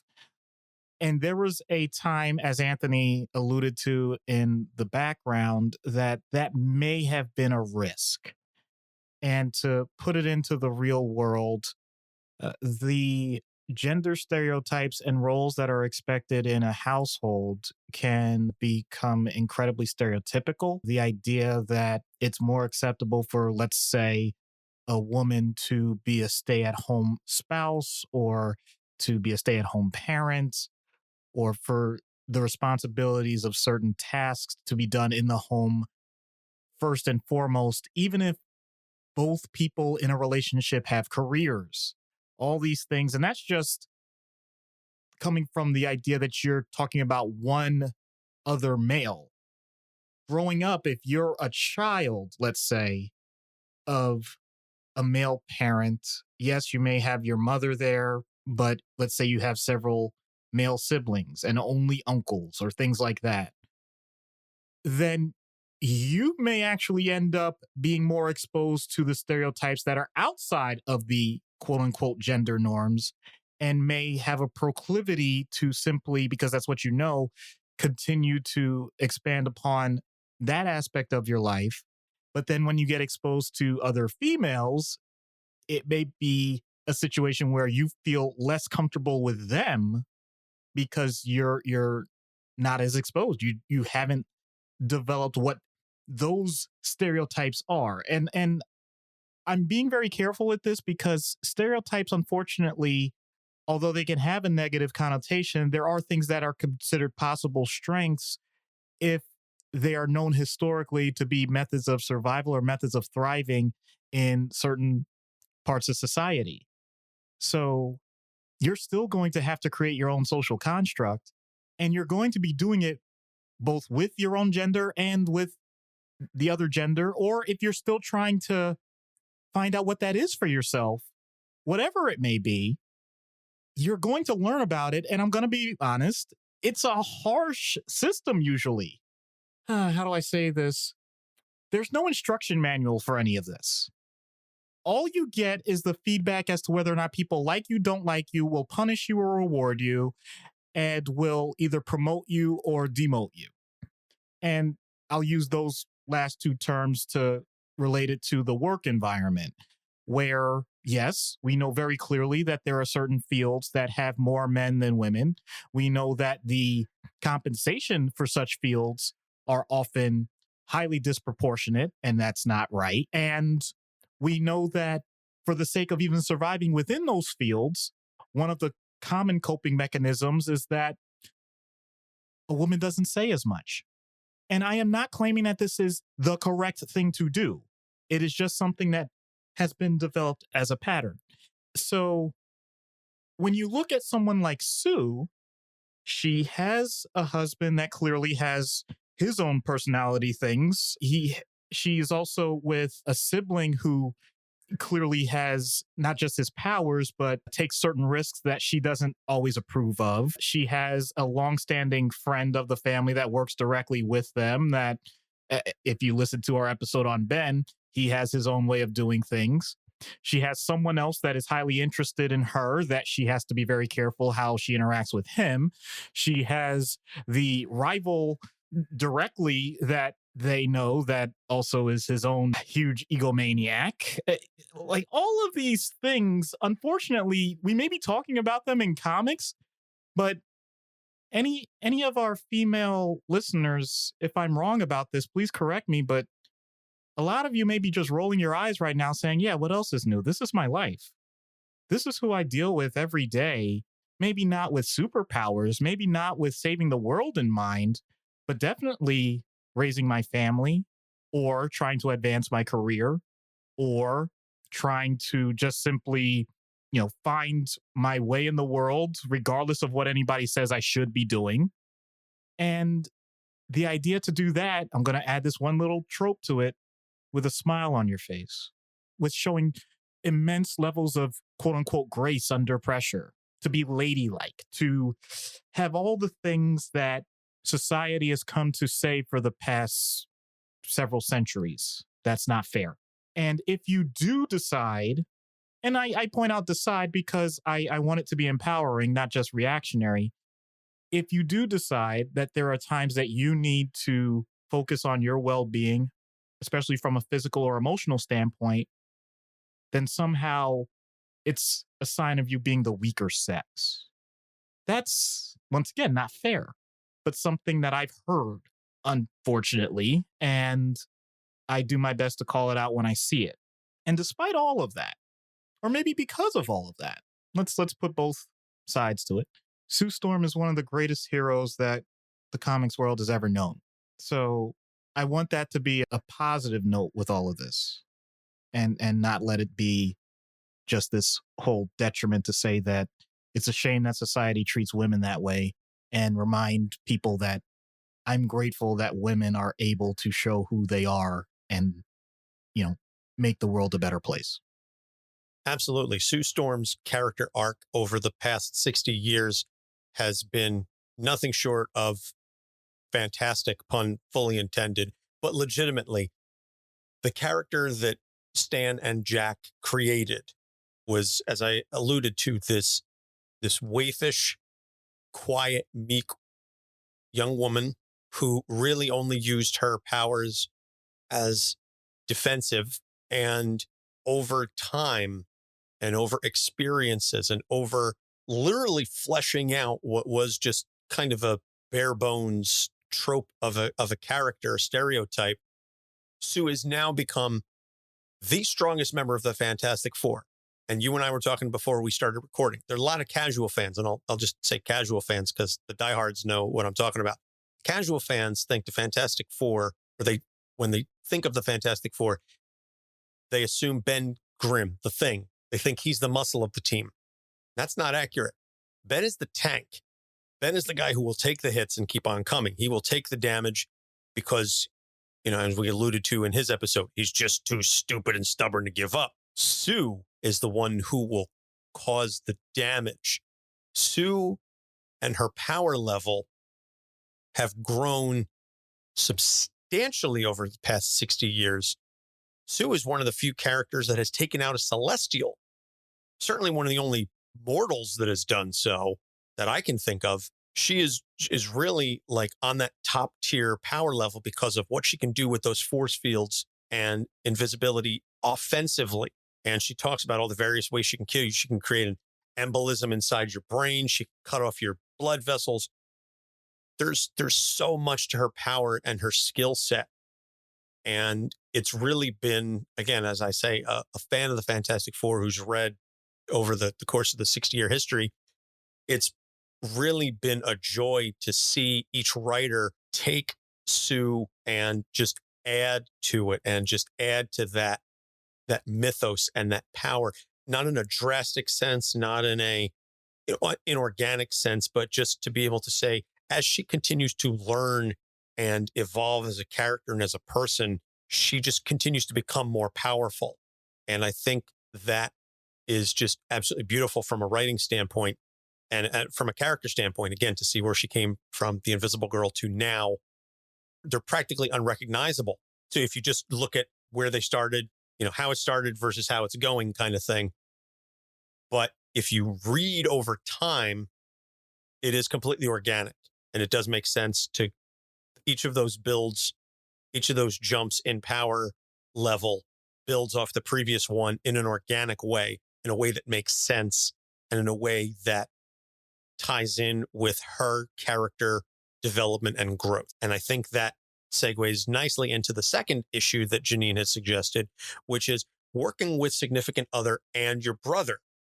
She's not only got her husband and her brother, and we know that Johnny and Ben do butt heads quite frequently, but there is a lot of that, dare I say, alpha male posturing between Reed and Johnny. And it comes from two very different places. Johnny being the literal flashy hothead, and Reed, the elder statesman of the team, basically kind of paternalistically and in some cases condescendingly saying to Johnny, like, sit down, Junior, I'll handle this. And that creates a lot of friction. And it puts Sue in the unfortunate position of having to constantly mediate between her husband and her brother. And that is not an easy position to be in. Yeah, I think absolutely. The idea that you have to create different roles for yourself. You have to be the family member while in the family business. And there are many people that can relate to that. You have to look at the bottom line, or someone in the business has to look at the bottom line to make sure that the lights stay on, everybody gets fed, people, if you have customers or whatever it is, if you're providing a service, that those things get done, that they get done well, that, there's something to continue to look forward to every day, while still making sure that you all love each other and don't destroy the relationships that you have outside of work. And that can lead to some serious decision-making problems. And I want to acknowledge that there is no one right answer as to how to handle those things. So we know the Fantastic Four as they are. So there's the assumption that they are all going to be able to always work together. We've seen enough variations to know that they can acknowledge in the stories that, yeah, there are going to be some breaks from each other in terms of what they're doing work-wise, regardless of what their personal relationships are, and vice versa.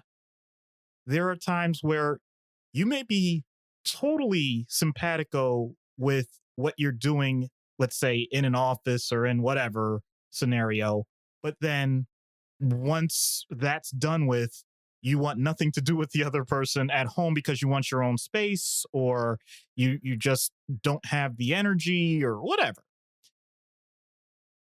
Then you've got the part, as you pointed out, you have to make some serious, you've got to divvy your time properly between the people that you love by birth and the people that you love by choice. Not everybody handles that the same way, and not everybody has the same expectations as to how that's supposed to be handled. The general recommendation that I will say as a psychiatrist is that if you have a person that you have chosen to be someone that is going to be involved in your life every single day, you're going to live with them, you're going to work with them, all of that, and you have someone else who, and this is not meant to sound cruel, it's just simply the nature of things, by random chance is in your life, and you do want to maintain a strong connection, make sure you know where your priorities lie. And that is not a slight to siblings. That is not a slight to friends. That is not a slight to coworkers or anything else. But the person that you make a direct bond with as a life partner, as a spouse, or whatever you want to call it, then that is something that's fully of your volition, or at least I hope so. And that is going to take a different level of effort than the other relationships, which are also very important. But the thing that I noticed is, and by the way, I am totally calling myself out here. The thing that I've noticed over the years is that you don't want to end up having the big conversations. What do I mean by that?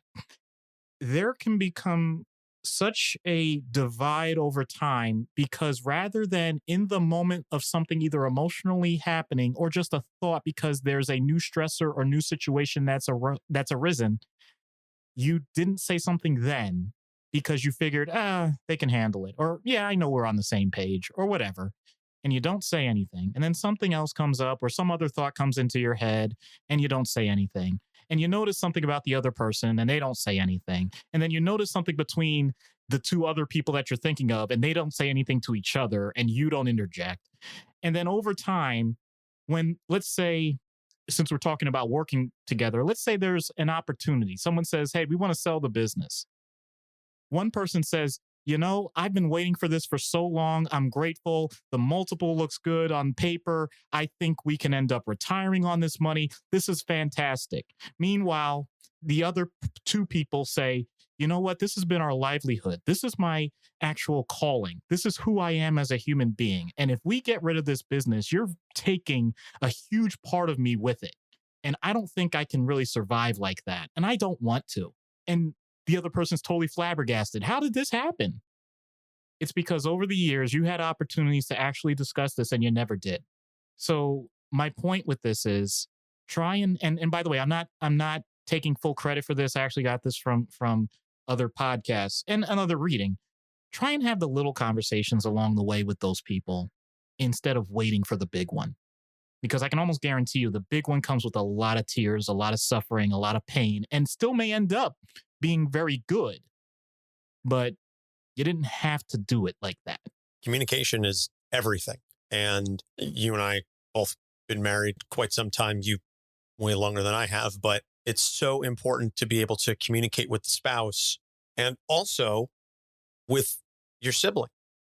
We both have relationships with our sisters that are very strong, and that has come over many, many years. And there's been ups and downs. And I really appreciate when you said the people that you choose to love versus, in your family, because I do think that there is a very clear difference. The way I love my sister is very different than the way I love my wife, jokes aside. I realized as I was saying it, I was like, yeah, I just want to clarify that on a number of levels.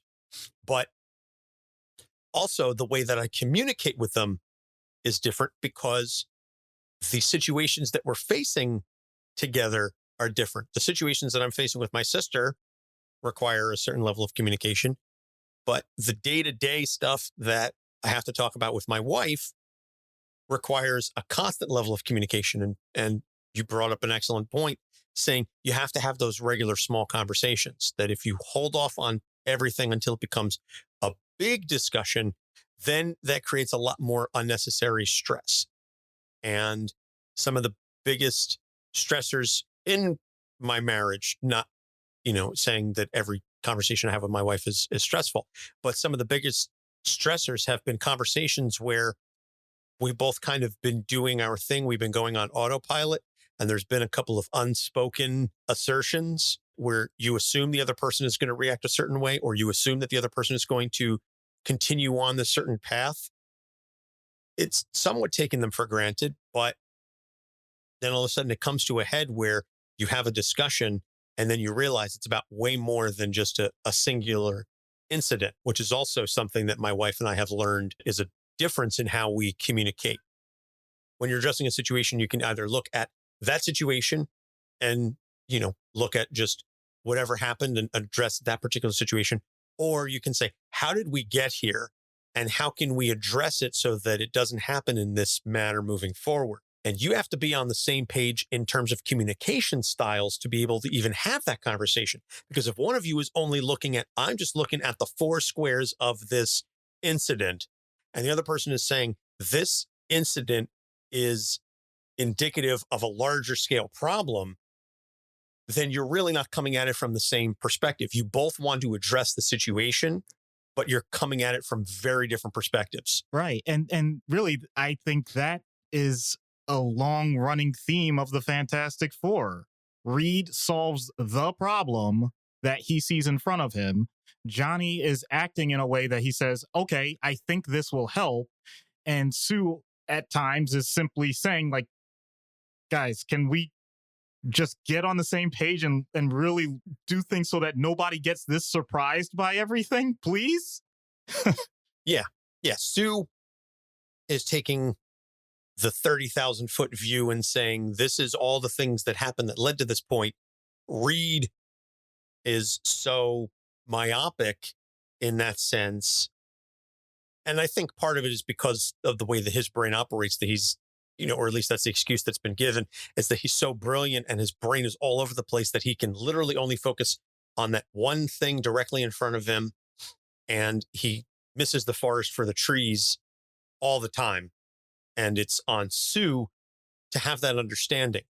And I think their dynamic and their relationship and their communication in the comics is wonderful, but it can be frustrating. And I especially imagine it's frustrating for women to read the comics and understand the stories and see Sue as always making excuses for Reed and always apologizing for Reed being who he is and being so singular minded and driven that Sue has to be the one to come at the marriage with the compassion and the empathy and the understanding. And she always has to be kind of the one to forgive Reed for his transgressions, that he gets so in the weeds on things that he forgets to eat, or he forgets date night, or he forgets to do whatever. And I think it's an unfortunate trope that has continued to be carried over from even Sue's early days, that she always has to be the one to make excuses for Reed. And so that's something that It does get subverted from time to time, but I feel that we kind of, dare I say, canonize Sue to a certain extent, that she's got the patience of a saint because she has to deal with Reed. And it is a deep love that they have for each other. And that's why she's never wavered. She's like, yeah, Namor's hot, T'Challa's hot, but I'm going to stick with this man because Reed does truly love her in his own way.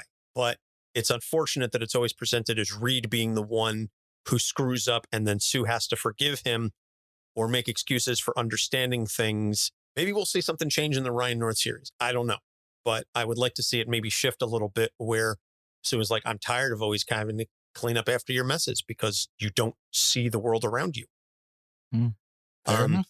So that was kind of just a bit of a rant there, but I just feel like I said, as a fan who's read hundreds of the books, I see it all the time.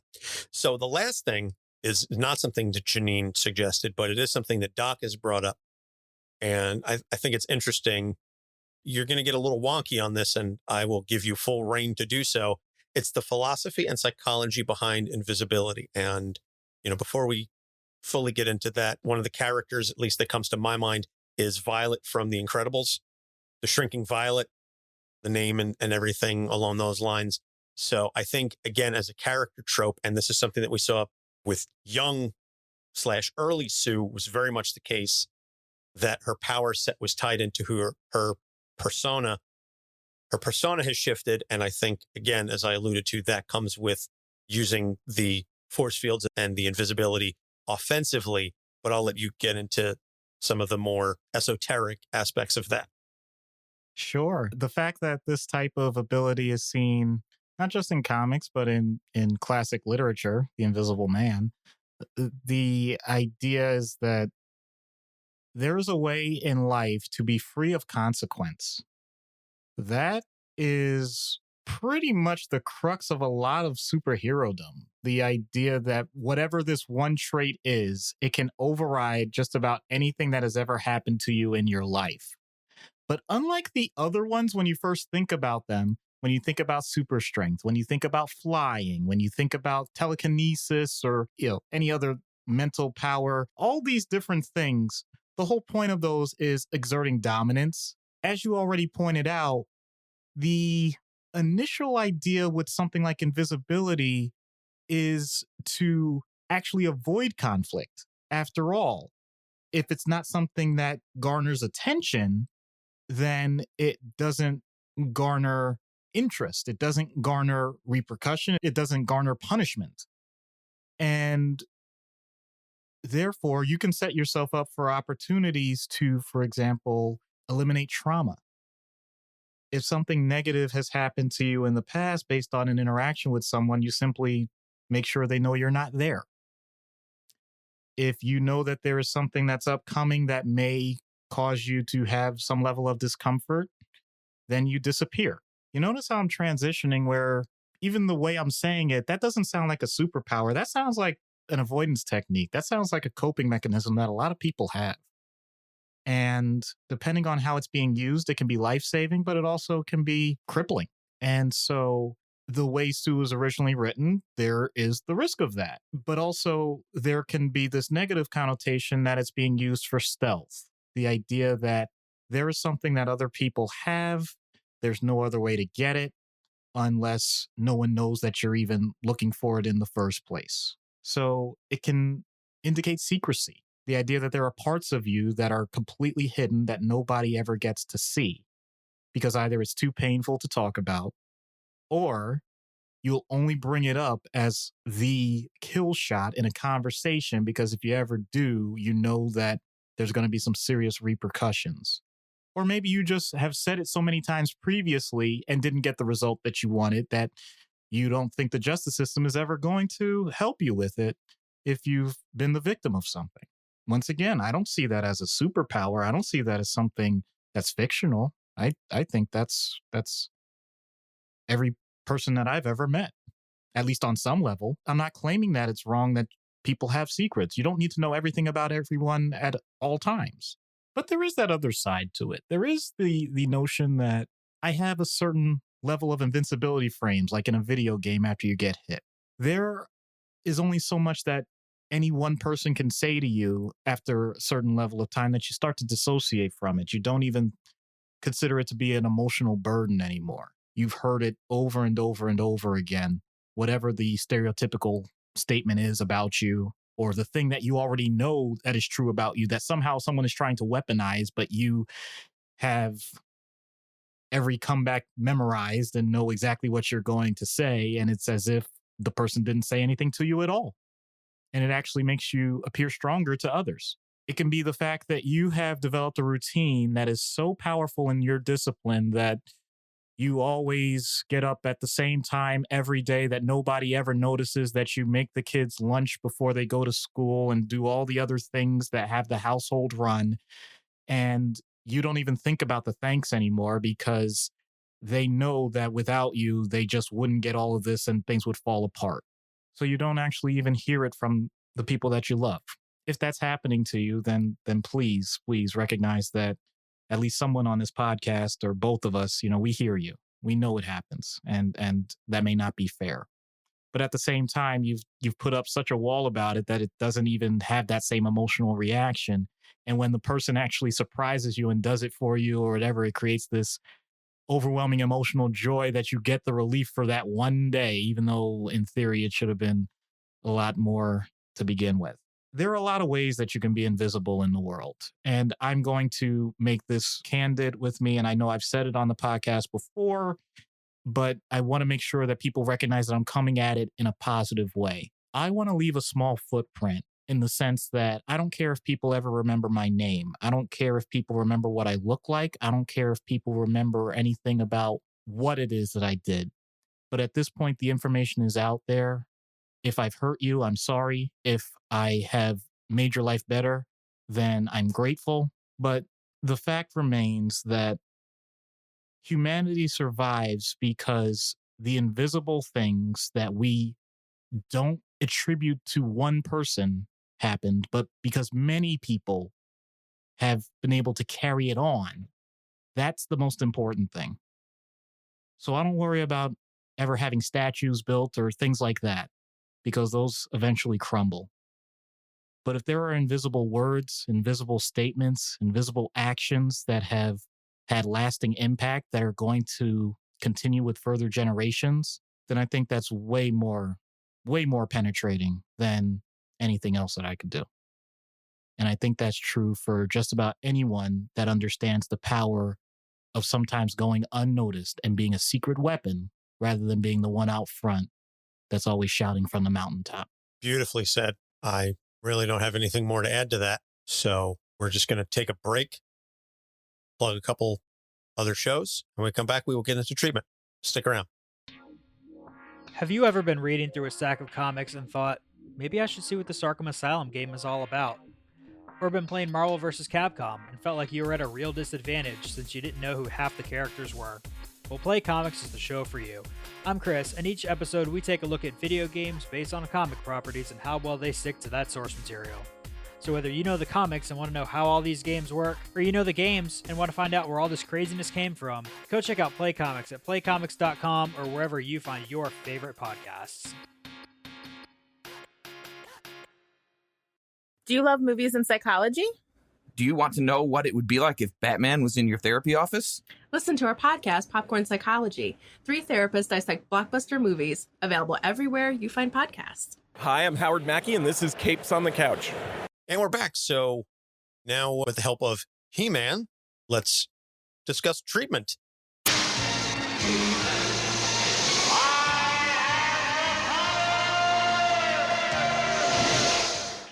Starting, as we always do, with In-Universe.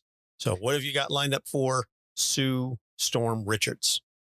So I think I know what some people might be thinking, which is Doc loves to get people out of their comfort zone. And in this case, if it's invisibility and he just went on this diatribe, then take away Sue's invisibility power and see what she does and all that. Nope, I'm flipping it. And I want it to be to specific people under specific circumstances.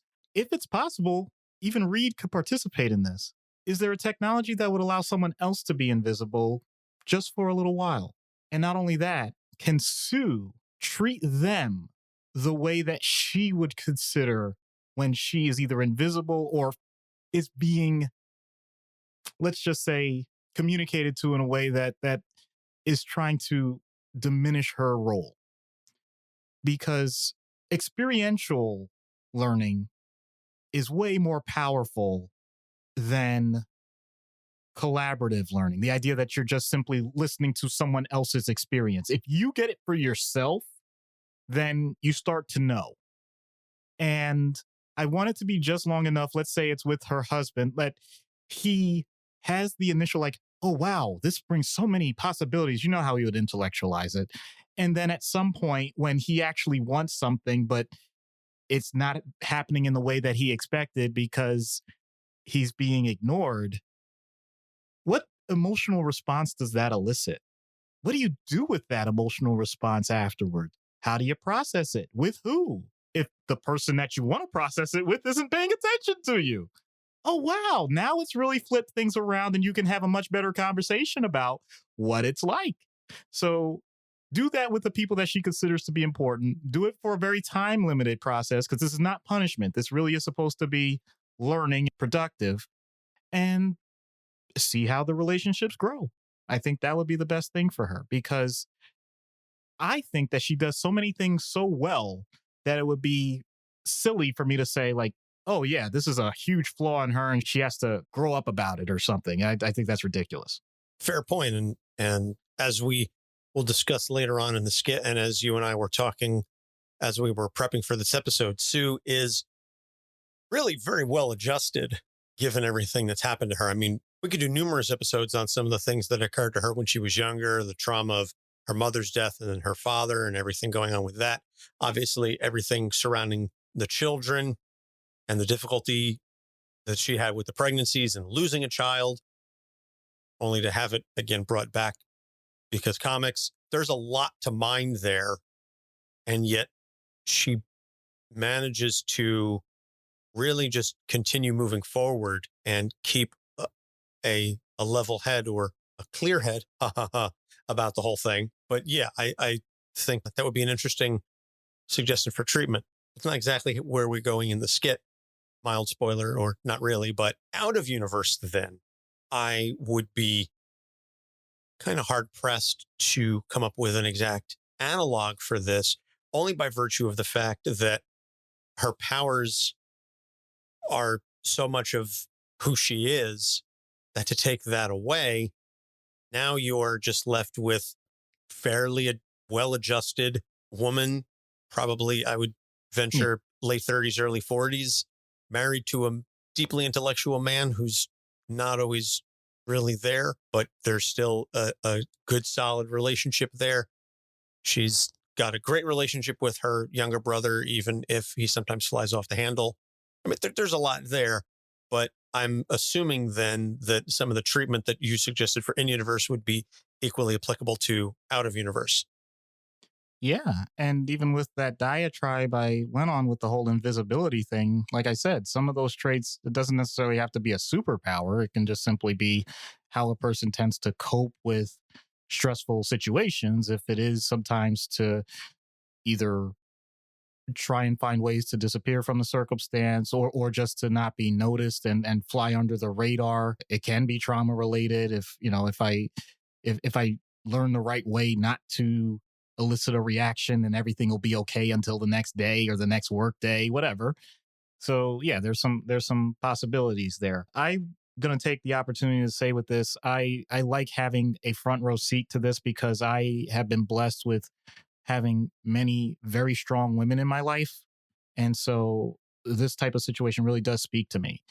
And as you said, it's more a matter of, at any given time, what is the most pressing dynamic that is impacting the person's well-being? So it's recognizing that things are going to be shifting. It may be right now, let's go ahead and let's just jump into this moment. It might be if you have children that are getting ready for school at whatever level that is, and adjusting to what their needs are, and making sure that you're not neglecting your own or within your relationship with your partner. It could be you are looking to find some advancement in your career, but at the same time trying to maintain a certain balance with yourself that you don't neglect the other parts of your life that are important. And no, that's not just exclusive to women. I know that, but I'm saying in a way that I've already laid out the stereotypes where that still is a thing. And that is still something that isn't invisible. And so just acknowledging it, finding a way to make sure that even as a male mental health professional, acknowledging that there are differences. And while I can certainly look to understand as best I can that I haven't lived the same experience. And even if it is at the point where maybe there are things that the client or the patient themselves may not feel comfortable talking about with a man, being humble enough to step back and say, you know what, it might be a good idea for you to get a female therapist or a female counselor. They may have a different perspective, and recognizing when that needs to happen. And it may only be temporary. It doesn't have to be for everything. In addition to that, making sure that whatever the coping mechanisms are, or if there is a combination with medication management, that there's considerations even specific to female biology. These are things that we do take into consideration. And I'm not saying that now to be gender stereotyping. I'm saying that biologically, hormonally, there are differences that do have an impact with medication management.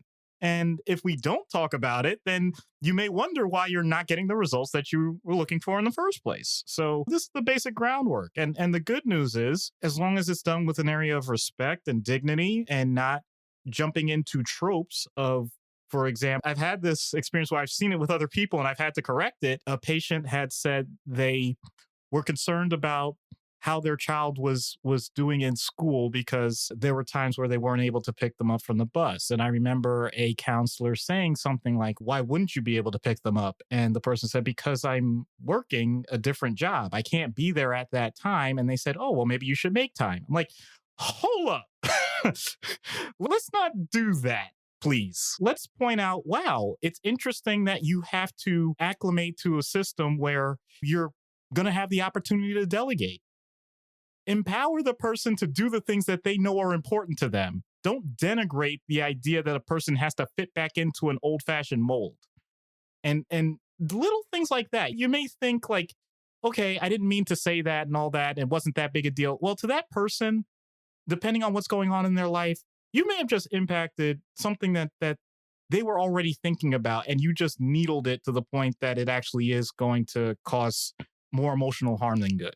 So we as therapists have to be really careful with those sorts of things. You know, I'll leave it at that because, like I said, I think everybody understands nowadays, and I know not everyone does, but I'm giving the benefit of the doubt to people. Please live up to my expectations that the world is allowing people to start to recognize who they are, where they are, and how they are, rather than what they quote unquote should be. You are coming back season 8 with a vengeance. You are just laying it all out there. I love it. I love it. But this is what the time off does to us, folks. It gets us recharged and ready to go. And we think of this really good stuff.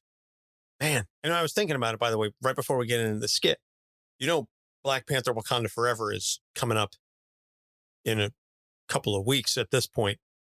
Mm-hmm. I'm thinking we need to get Namor on Dr. Issues' couch before the movie comes out. Maybe we'll get his take on things. All right. So, utilizing the help of the phenomenally talented professional voice actress, Lauren L.W. Salinas, who I have had the pleasure of working with many times on Legends of S.H.I.E.L.D. You can go back and listen. I helped them on their Moon Knight coverage. I've been a guest there talking about She-Hulk as well. Lauren is a professional voice actress. Go find her and hire her. She has graciously agreed to help us see what happens when we get Sue Storm on Dr. Issues' couch. Hello, Sue. I'm Dr. Issues. Hello, Doctor. Thanks for taking the time to speak with me. So what can I do for you today? Anything that you consider important would be a big help to me. That's rather flattering, but I don't typically take the lead in a session unless it's absolutely necessary. That's a change for me. I usually have to pick and choose my spots depending on what's going on by the hour. Don't we all? I don't discriminate amongst topics, but, most common are like relationships, work, family. Feel free to interject. I could write a book on all of those at this point. But for the sake of simplicity, let's start with my husband. Was that a sigh of how much you love him or being exasperated with him? Both.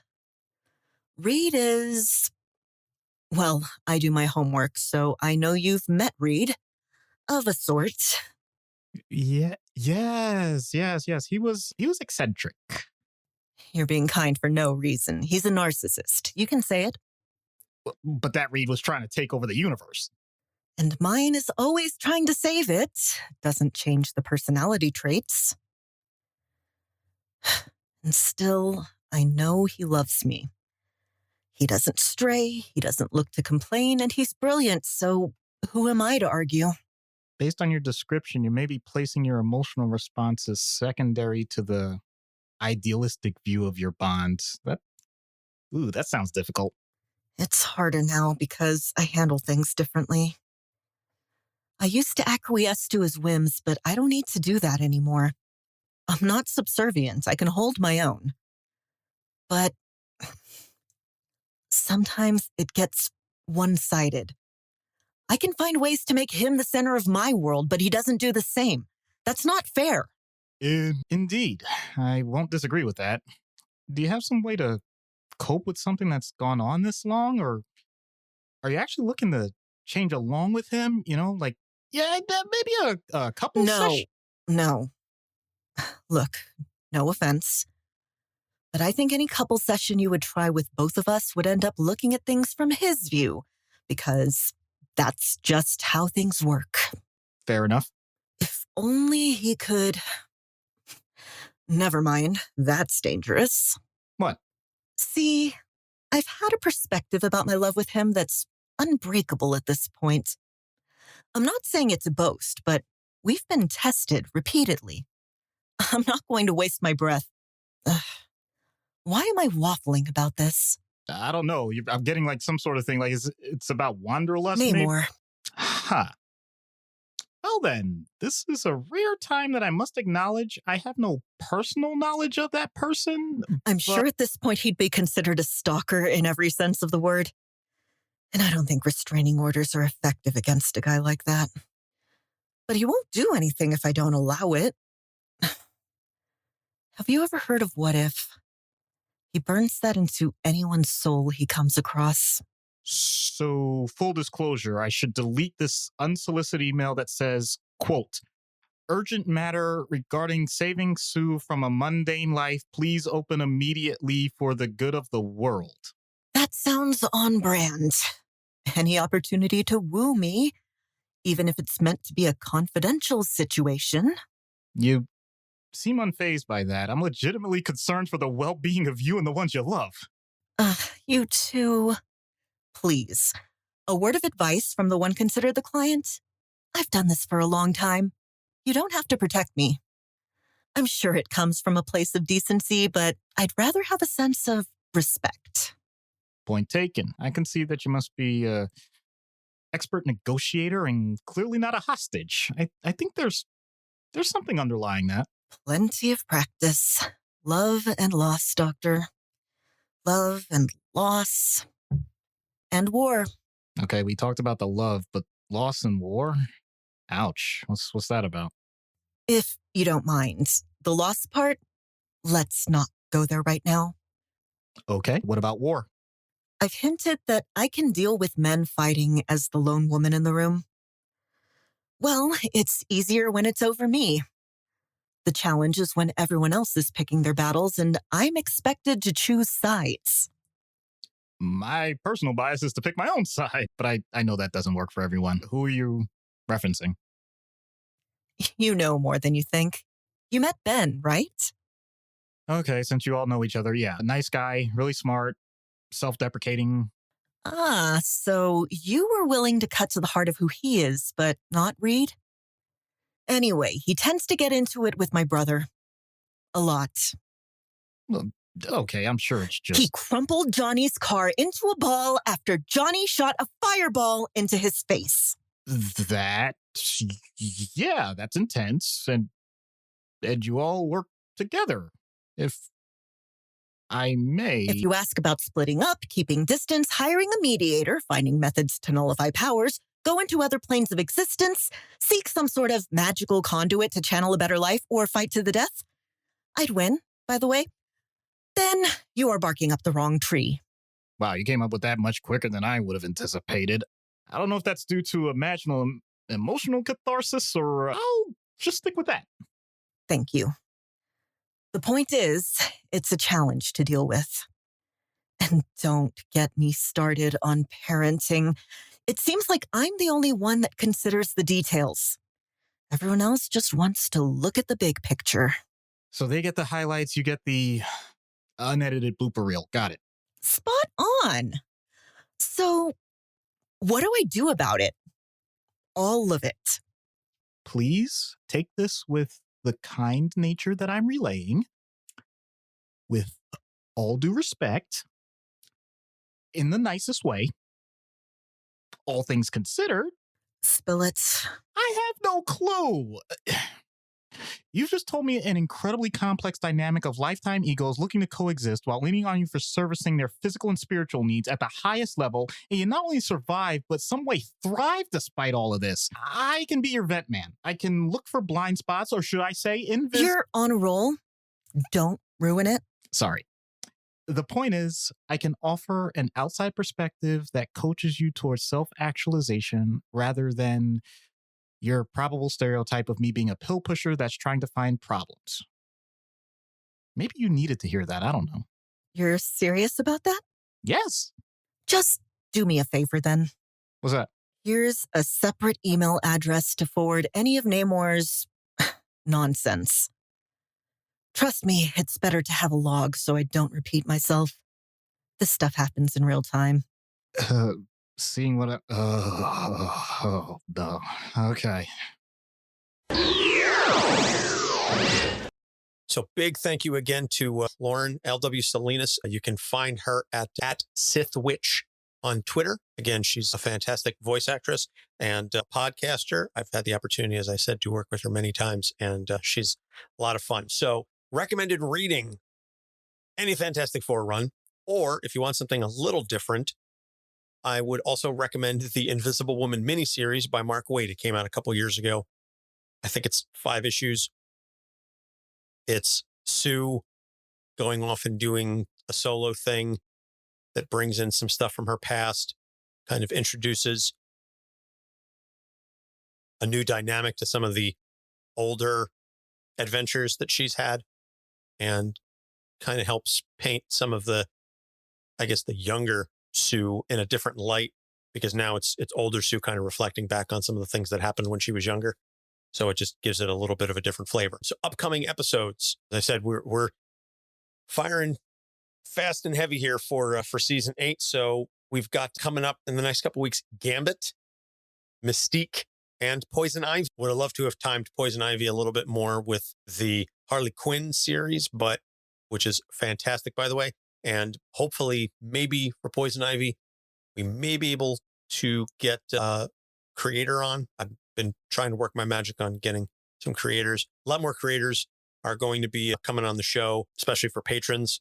We're really looking to ramp that up for season 8. We got a review, a fantastic review. This came in like right probably as we were wrapping up production on season 7, and I didn't get an opportunity to include it in any of the reads from that season, so I'm throwing it in now. Better late than never. Lizard Prince 222 found the show at the beginning of the pandemic. It quickly became my Wednesday morning ritual. Not only is this podcast entertaining and comics focused, it is also a fun opportunity for introspective moments. Anthony and Doc Issues put in so much time and dedication into this podcast, and it shows with every episode. 100 out of 10 would recommend. So Lizard Prince 222, thank you so much. That review came to us courtesy of Podchaser. If you don't have an account, and I know we've mentioned this a couple times on the show, you can go to podchaser.com. They're basically the IMDb of podcasts, and you can subscribe there. It's all for free, and you can leave reviews for podcasts. You can interact with creators. You can get more information, a little bit of detail and insight into some of the shows, and you can kind of track, at least provided the shows are up to date with it. You can say, hey, I really like this show. what other shows has this person been on? And you can find them. At least I stay on top of any guest appearances that I've made on other shows. And now that we are part of the Gonna Geek Network, there will definitely be some additional crossover and cross promotion with the other fantastic shows. I know Doc is going to be on Play Comics in a couple weeks. I know Chris has been clamoring for Doc to make an appearance. And so Doc is going to be solo. And I know we're also working on possibly a joint venture to appear on Play Comics. Been a lot of good Ninja Turtle stuff coming out over basically while we were on hiatus between Shredder's Revenge and the Cowabunga collection. Like 10, 12-year-old Anthony is losing his mind over all the awesome Ninja Turtle gaming. So I'd love to talk to Chris about some of that stuff as well. So to wrap this up, again, as always, you can find all of our episodes on our website, capesonthecouch.com. That has not changed. And we are on Facebook, Instagram, Twitter, and now TikTok. That's right. We are officially on the Clock app at Capes on the Couch. So you can go watch me. I'm not flossing. I can't guarantee I won't do any dance challenges. I can't guarantee that I won't, but if there are dance challenges, they're going to be for a particular character, and it's going to be for a damn good song and for a damn good reason. I'll leave it at that. Otherwise, nobody's trying to see me go out there and do all kinds of dancing. Nobody needs to see me shaking my ass like that. It ain't going to happen. At my age, I'm likely to throw something out. So with all that being said, Doc, use your invisible talents for everything that you do. And if you have to weather a storm, hopefully you're as good as Sue. not just a pun, but a rhyme. I love it. Love it. Been gearing up and waiting for that comeback. Season 8. This is, it's been a lot of fun just doing this episode, and they're only going to get better from here. So for Doc Issues, I'm Anthony Sitko. Thanks for listening. We'll see you next week. Capes on the Couch podcast is for entertainment purposes only. Dr. Issues is a psychiatrist, but he is not your psychiatrist and does not have knowledge of your individual situation. For any personal mental health concerns, please consult your own healthcare providers. For medical emergencies, please call 911 or the designated number in your area immediately. Remember that you are not alone and help is out there.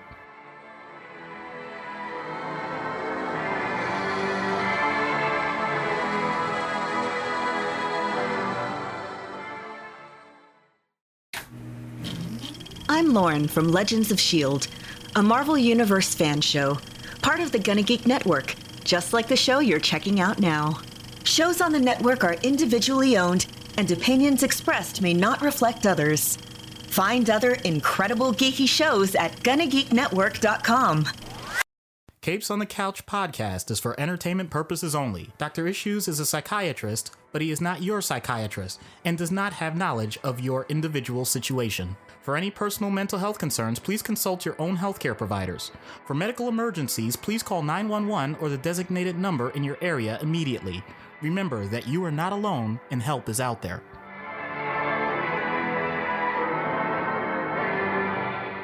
Hello and welcome to Capes on the Couch, where comics get counseling. I'm Anthony Sitko.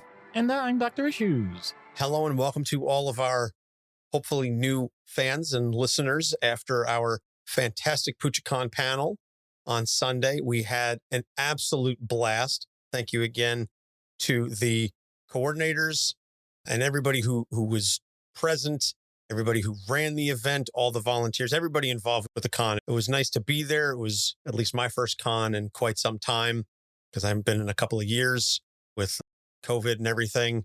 And just a fantastic event. And like I said, had a lot of fun chatting with folks before and after the panel. I actually got to hang out a little bit on Saturday as well, because I was there at the Extra Life booth helping promote Extra Life. As our fans know, I'm a big supporter of that charity, and they had a booth there. So I got to man that for a little while. And, you know, my wife and I did some gambling, and we also got to see Guardians of the Galaxy Volume 3. And I think I'm still dehydrated from all of the tears that were shed from that film. I need to replenish water to restore my system, especially since I have a Tough Mudder coming up this weekend. So I'm gonna need all the water I can get. But enough about that. We are continuing with our theme of Marvel Cosmic May, and we are here to talk about Galactus, the Devourer of Worlds, the guy with the big purple skirt. And Matt picked him and has some really hard-hitting and very interesting issues that we really have not discussed before on this show. So once again, thank you to Matt W. I forgot we have 2 president-level patrons named Matt now. Matt W. as this one. Matt P. is next week. But in any case, before we get into the issues, let's get into the background. Galactus, created by the legends Stan Lee and Jack Kirby in Fantastic Four number 48, March 1966. So Galan of Ta was an explorer of the universe that existed before the Big Bang. When the universe collapsed during the Big Crunch, he merged with the sentience of the universe and was reborn in this universe with an insatiable hunger. He consumes an entire planet, Archaeopia, and then he later creates a herald, the Fallen One, who ends up rebelling against him. And then his next herald was Norin Rad of Zenla, who we know more familiarly as the Silver Surfer. When the Surfer approaches Earth to warn the planet of the coming of Galactus, the Fantastic Four lead the defense and are able to repel him with the ultimate nullifier. Mr. Fantastic later sends him into the negative zone to eat uninhabited planets. Moving forward, during Secret Wars, he attempts to consume Battleworld in order to get the Beyonder to eliminate his insatiable hunger, but he is foiled by Doctor Doom.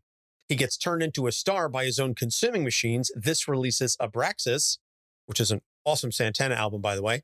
But Abraxas creates so much destruction and chaos that Franklin and Valeria Richards are forced to revive him to help them defeat Abraxas. He then attempts to feed on the Infinity Gems, but that only releases another destructive being. He heads to Asgard to find an item to satiate his hunger, and Odin agrees to let him have it once Asgard is no more. Then, more recently, in the past couple of years, he was forced into his incubator by the Ultimates, not the Ultimate Universe team, but the 616 Ultimates. I know the titling gets a little confusing. He emerges as a life bringer instead of a devourer, but this throws off the cosmic balance, and several celestial beings attempt to return him to his former state. Then, to help defeat Hank Pym / Ultron, Galactus consumes a world that is overrun by Ultron drones. This revives his hunger, and the Surfer returns as his herald to help him find uninhabited planets. And then more recently, he was drained by Thor and turned into a bomb to destroy the Black Winter, a being that consumes entire universes.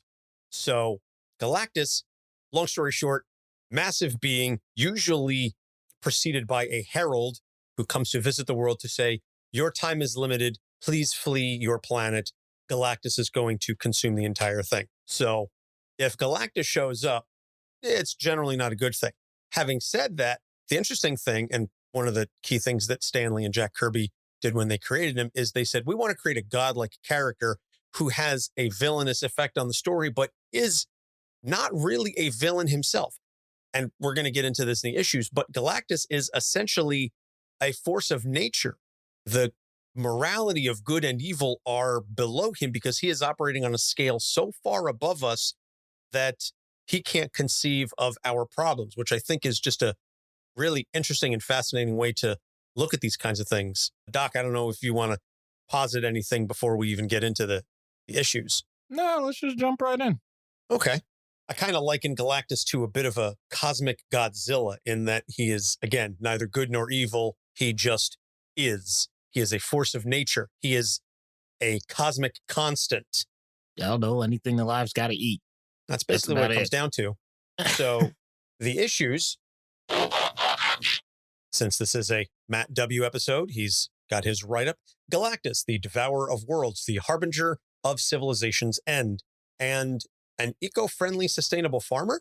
It would normally be hard to fathom the inner workings of the mind of someone who is quite literally the actual sentience of the universe that existed before ours. Fortunately, Galactus helps us out quite a bit by being more than a little chatty about himself and his motivations with the lesser beings he encounters in his travels. A few of his issues have stayed very consistent over the decades. Here's the first one, and just going to give a little bit of a trigger warning, not that we normally do these, but if you have an eating disorder or otherwise triggered by discussions around food, this might not be the episode for you. So with that, the first issue is a very complicated and often unhealthy relationship with his food and his eating in general. Galactus does not enjoy the act of devouring worlds. It has never been an act that brings him pleasure. He simply has to do it in order to survive. Prior to becoming the Lifebringer, he displayed several tendencies that might be thought of as eating disorders in someone who was not a cosmic entity. In Secret Wars, he declares to the Beyonder that his fondest wish is to not have his constant hunger anymore, to be free of the need to eat. On several occasions, it's been made clear that he often starves himself as long as it's possible for him to stand it between his meals. When confronted by beings and civilizations who don't want to be destroyed and who beg him to find another planet to consume, his constant refrain is that there's simply no more time to do that. He has to eat this planet right now, or he's going to die. All right. So this is genuinely a topic that we haven't discussed head on. The idea of eating disorders. So let's make this clear. If you like to eat, if you enjoy what you eat, if you are comfortable with your body type and it's not causing you any harm that any doctor or any healthcare professional would notice, and you don't have a medical diagnosis, congratulations. There is a wide range that's considered acceptable. So don't automatically throw yourself off when we talk about this. Now, having said that, I think it's an opportunity to talk about the full spectrum. So the most common thing, especially in predominantly Western developed worlds, is the idea of overeating. So yes, you do need to eat to survive.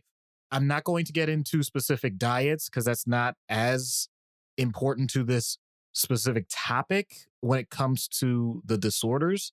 But the point being, there's a certain amount of energy that you need to get through the day and to come out, let's say, net neutral. And if you don't meet those calories, either by choice or by circumstance, then naturally there's going to be changes into what you want. If you're eating more than what you need for the energy output that you have to use every day, then I'm not just talking about the idea that you gain weight. You actually are changing how your body processes the energy itself. And you're giving clues as to how your brain is supposed to function. We are not totally tailor-made for the world the way it is right now. And so let's say your pattern is, I'm sorry, I'm going to use this old joke. I'm on a seafood diet. When I see food, I eat it. Ha, ha, ha, ha, ha. But the point being, if you constantly eat at a large proportional amount and you do that more days than you don't, then you're giving your body the signal that for some reason, and I know this may not make sense, but for some reason, you are storing things for what's about to happen. Like something major is coming up. It's a survival mechanism, and your body starts to store it more as fat and basically says, not much different than many other animals. I don't know if this is hibernation. I don't know if this is we're going on a long journey and we're not going to be able to eat again for the foreseeable future. And so we have to store up. And that also can lead you to think, after your metabolism ironically slows down to conserve energy, oh, well, I'm feeling more tired than I did before. I don't know what I'm supposed to do with this because now I don't have the energy to do the things I used to enjoy. And you actually just take the rest of the time doing the one thing that you know you could still do, which is eat. And it just keeps going and going. And I apologize. I know I enjoy puns. I'm not trying to do puns here, but it feeds on itself. And so you still end up worse than when you started. And it can be the idea that because you don't have the energy and you don't have the, heaven forbid, motivation to do other things, it really does become its own goal where all you're doing is eating and you're focused on it. Some people actually do get obsessions with food that they think about the next time they're going to eat. They think about the next time they're going to prepare food. They think about opportunities for when they could be around people that are going to have food. Like it can be its own problem in that way, not just the eating itself. So let's say you've gone past that.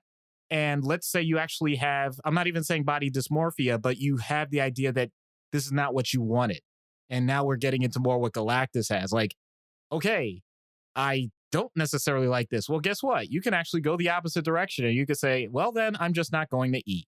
And there are some people that do that and they won't. But then they also think that not only do they not want to eat, they think that they need to actually change their body type to the point that they don't want to gain weight, because gaining weight is a sign that you are eating too much. But the problem with that, let's think about that. If you don't create a set point for yourself, what happens then? Is your current weight the weight that you're supposed to be if you've already established that you were overweight to begin with? How low do you go? And yet our brains trick us each time if we have that mindset of saying, I ate too much in the first place, therefore I'm not supposed to be eating, and I need to be smaller, I need to be slimmer, I need to be quote unquote more beautiful, all the things that you may say to yourself. And that starts to compound to the point that you can't even identify yourself as healthy and you don't eat at all. Or if you eat, it's very little. And then you try to increase your metabolism because you want the motivation to say that you're continuing to lose weight through excess energy use. So we're basically talking about anorexia. Now, that's clearly not healthy. That's dangerous, can potentially be fatal. And what about the people that are somewhat in between all of this? And on one hand, they do notice that they enjoy eating when they eat, or maybe they don't enjoy it, but they do it. And when they do it to excess. But then they basically don't like that and then try and overcompensate either by restricting themselves and not eating, or going so far as to say, whatever is in me has to get out of me. And that's called purging. And that can be from both ends of the body. I'm not going to go into detail. So right there, that is the general spectrum of what you can get with eating disorders. And of course, it's way more complex than I'm making it out to be. But I appreciate Matt taking a character like this in a direction that I know it seems like it's the obvious one on the surface. And I'm being very honest. After reading this character for years and years and seeing him in so many different forms, I had never thought of this. So kudos. Yeah. Matt likes to throw the fun stuff at us, make us talk about stuff we don't usually talk about. Eating disorders is always an interesting topic because, to your point, you were talking about some people that can become obsessed with or addicted to food. And the distinction that always pops up, at least in my mind, and when I talk to people about eating disorders to the extent that I do, is the obvious distinction between addiction to food and addiction to other substances is if you are an alcoholic, if you are addicted to alcohol, you can go the rest of your life and not drink. And in fact, that is what pretty much every alcoholic has to do, is they just completely abstain from it. You abstain from whatever your vices are. You cannot abstain from food. It is an addiction that you have to live with. And the mental taxation that requires to reframe your entire method of thinking around food is not simple. And that's as tactfully and simply as I can put it. And it is, again, an ongoing struggle. And eating disorders can take all manner of forms. And I'm not even going to begin to try to summarize any of them. I know that I have struggled with body image issues and food for good parts of my life. I have several people in my life who have struggled and continue to struggle with these things. And this is definitely one of those issues that if it's not impacting you, the listener, it is absolutely without question impacting someone that you know.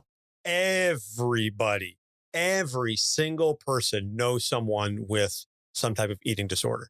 And I think it is because, again, we cannot survive without food. It is forced. It is a forced part of our lives. It absolutely has to be. And unless you are raised from birth in an environment that helps give you a solid sense of self and establishes positive and non-disruptive eating habits and manages to shield you from these negative perceptions about body image and so many things of that nature, unless you are functionally raised in a bubble, these things are going to impact your life in some way or another. It's just the law of averages. And so again, I credit Matt for bringing this to our attention and for bringing it up. And it does kind of work closely, at least in a related fashion, with the second issue that we're going to address. And this is guilt and the constant struggle to suppress it. One of Galactus's standby replies to anyone who questions the ethics of his consuming inhabited worlds filled with intelligent beings is that if their very survival depended upon stepping on an anthill, they wouldn't hesitate. Galactus sets himself above and beyond the reproach or judgment of anyone who is not a cosmic entity. In both his role as the devourer of worlds and as the life-bringer, he fulfills a cosmic purpose as the universe's sustainable farmer, weeding out the life that has passed its apex and the civilizations not strong enough to mount a resistance to him, knowing that he will one day put all of the cosmic life energy he consumes back out into the universe, seeding dead worlds with the beginnings of life to start all over again. And yet, despite that, he was once immortal and he does have a conscience. He goes through periods where he tries to limit himself to uninhabited worlds or worlds without intelligent life, but it's the equivalent of a liquid diet for him. It just doesn't provide the same nourishment. In the famous Fantastic Four number 257, he has to have a sit down with Mistress Death when he basically decides to starve himself completely over the sadness of all the life he's taken and begs Death to kill him. Most of the time, he just does his best not to think about it, the way most of us try not to think too much about how the food on our table doesn't just magically appear at the grocery store. So this not only discusses eating disorders and the way we consume food, but also you want to talk about animal rights. You want to talk about vegetarianism and veganism and animal welfare. And I mentioned Guardians Volume 3. It's not really a spoiler, but it is such an animal rights film at its core because of the rocket story that it is some serious stuff. And I would venture to say that there is more than one person who's going to leave Guardians and probably go vegetarian, if not full vegan. But back to Galactus. Doc, the floor is yours. All right. Once again, an area that I feel this is more philosophical than anything. It's the idea that you have a certain concern about society as a whole and how things are run and what your role is in it and how do you manage what you know with what you continue to do. And yes, in this case, we could go full scale because it has to do with the existence of sentient life itself. I think we could all relate that, yeah, we want to survive. We do. I swear to you, it's true. But yeah, if you scale it down for us, I think you are right that animal rights is a great example of it. I mean, anything environmental qualifies as well. There are many political things that have to do with human rights, the idea of war, et cetera, et cetera. There's lots of different things. I'm not trying to get bogged down with any one particular thing, but in this case, we'll stick with the food or the need to live thing most prominently because it's the one that we all, or the greatest majority of us, can really relate to. That's why there's the term, how the sausage gets made. You don't want to see animals slaughtered. You only want to see the before and after. You don't want to see everything in between. And for many things in life, you don't need every detail of everything that happens. Do you really need to know, for example, with the technology that we're using and many of the minerals, many of the elements that we need to make all this technology work and how they're mined and what the cost is of that and how that has shaped certain countries and all. I'm just going with that as a sidebar because you can do this with any topic, but recognize what happens with that.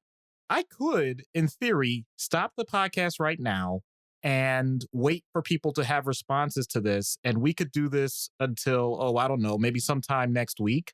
And what have we done? We may have provided education to each other about things we may not have known about before. And we've deprived ourselves of sleep. And we've neglected the people around us. And we've neglected our jobs. And we have accomplished exactly what? In other words, there's a lot of opportunities for us to be better at the things that we care about, but there's no such thing as doing that in a vacuum. One of my favorite podcasts to listen to is called Afford Anything, and that's the whole point. You can afford anything, but not everything. So you really do have to pick your time, your concentration, the things that you're going to put a lot of energy into, because if you pick one, by definition, you are excluding others. So for every time that you decide that you're going to make sure that you're defending, let's say, in a very positive way, and it is a good thing to do, if you are protecting animal rights, then recognize that the amount of time that you're sustaining to do that, you are not dealing with the fact that some of those things, if done in a proper way, might be able to help out people that are in significant poverty and are being neglected. And actually, that is usually a great source of very affordable meals for people that otherwise wouldn't have them. And no, I'm not saying that fast food is a good thing, but I'm saying it is a survivable thing. And that's why you find them in many inner cities. I'm doing this purposely to say that, no, I don't think that people are purposely going to neglect the things that are important. I'm saying that everybody has something they consider to be more important than other things. And we're not all going to, at every moment, think of all of the things at once that are so valuable that, oh my God, if I don't do something right now, then I'm killing the planet or I'm destroying my family. That type of catastrophizing only leads to such an intense level of anxiety and or depression that it does the opposite. It leads to combinations of inaction or conflict that doesn't resolve anything and just gets people even more ticked off about whatever it is that they were talking about in the first place, or at least that's been my experience of it. And of course, there are positive ways to go about it. I'm not denying that. I'm just saying that if it's rumination, the idea that it just takes up so much of your headspace that you're not able to, once again, get back to the basics, you're not able to really complete the functions of eating, sleeping, and, being valuable to those around you, you might want to take a step back. That's all. Okay. A lot to take in there. So much so that I'm not even going to attempt to summarize, as I occasionally do. I'll just let that sit, marinate. It's not a, I suppose that is a metaphor, and we're just talking about animal rights, and I'm like, yeah, marinate it like a steak or a chicken. You can marinate vegetables too. You could. I don't, but someone could. What? You never had like giardella? You never had like real like kimchi? You've never had? Oh, come on, man! This stuff is awesome. I'm not saying it's bad. I'm just saying I've never tried it. People try firecracker pickles. They're great. So you lost me at pickles. My wife will probably be on board. Me, not so much. But stay away from Kool-Aid pickles. Those aren't that great. They're overrated. So overrated. Oh, yeah. So the last issue, and this is one that is a little, at least partially more, what's the word I'm looking for, relatable to some of the other characters that we've done, is trouble finding, hiring, and keeping good help. Galactus is so much better off when he has a herald in his service finding worlds for him to eat. But he's had a really bad run of luck with them. He had such a bad experience with the Fallen One that he didn't create another one for eons before the Silver Surfer, who managed to break through the blocks Galactus put on his morality enough to rebel. He really liked Airwalker, but Airwalker liked him back enough to sacrifice himself to save him. Firelord he never even really got to know before dismissing him. Finally, he decided what he really needed was a sadistic killer who enjoyed destroying inhabited worlds. Predictably, Terex tried to kill Galactus and take his place. Frankie Ray just wouldn't budge on the whole no inhabited worlds rule. Morg was way too good at the job, lined up worlds for Galactus to eat faster than he could eat them. Then he tried 2 heralds at once for a while, and that didn't work out. The man just doesn't really seem to know what it is that he really wants from an employee, which seems to be why he keeps finding incompatible candidates for the job. He's a bad boss, and I'm sure a lot of us have had one at some point or another, and you go, oh, you just nice enough person, but you should not be doing this job. So I'm just going to plug a media personality. I don't know if she still has the website, but Evil HR Lady. Incredible. I mean, actually incredibly smart. Like just a lot of knowledge from that perspective of how business works. So I give it a lot of credit because that's the first thing I thought of with this. So for obvious reasons, I'm going to say some practical things and then I'll get into the more philosophical side. There is a very simple phrase when it comes to being an owner of a business. Hire slowly, fire quickly. That's not as cruel as it sounds. I'm not saying that you have to be Mr. Burns from The Simpsons. I'm saying that it's worth it to take your time and not rush on a person that in theory you want to last as not just as long as you need for that task, but as long as you have the business going. That really should be the goal. The goal should be that the people you hire are people you trust enough that no matter what is happening, even if that particular task is done, yes, they may no longer be your employee, but they are still someone that you're going to have value for as long as you need to do something. So that way you make networking connections that are going to last longer than just one person.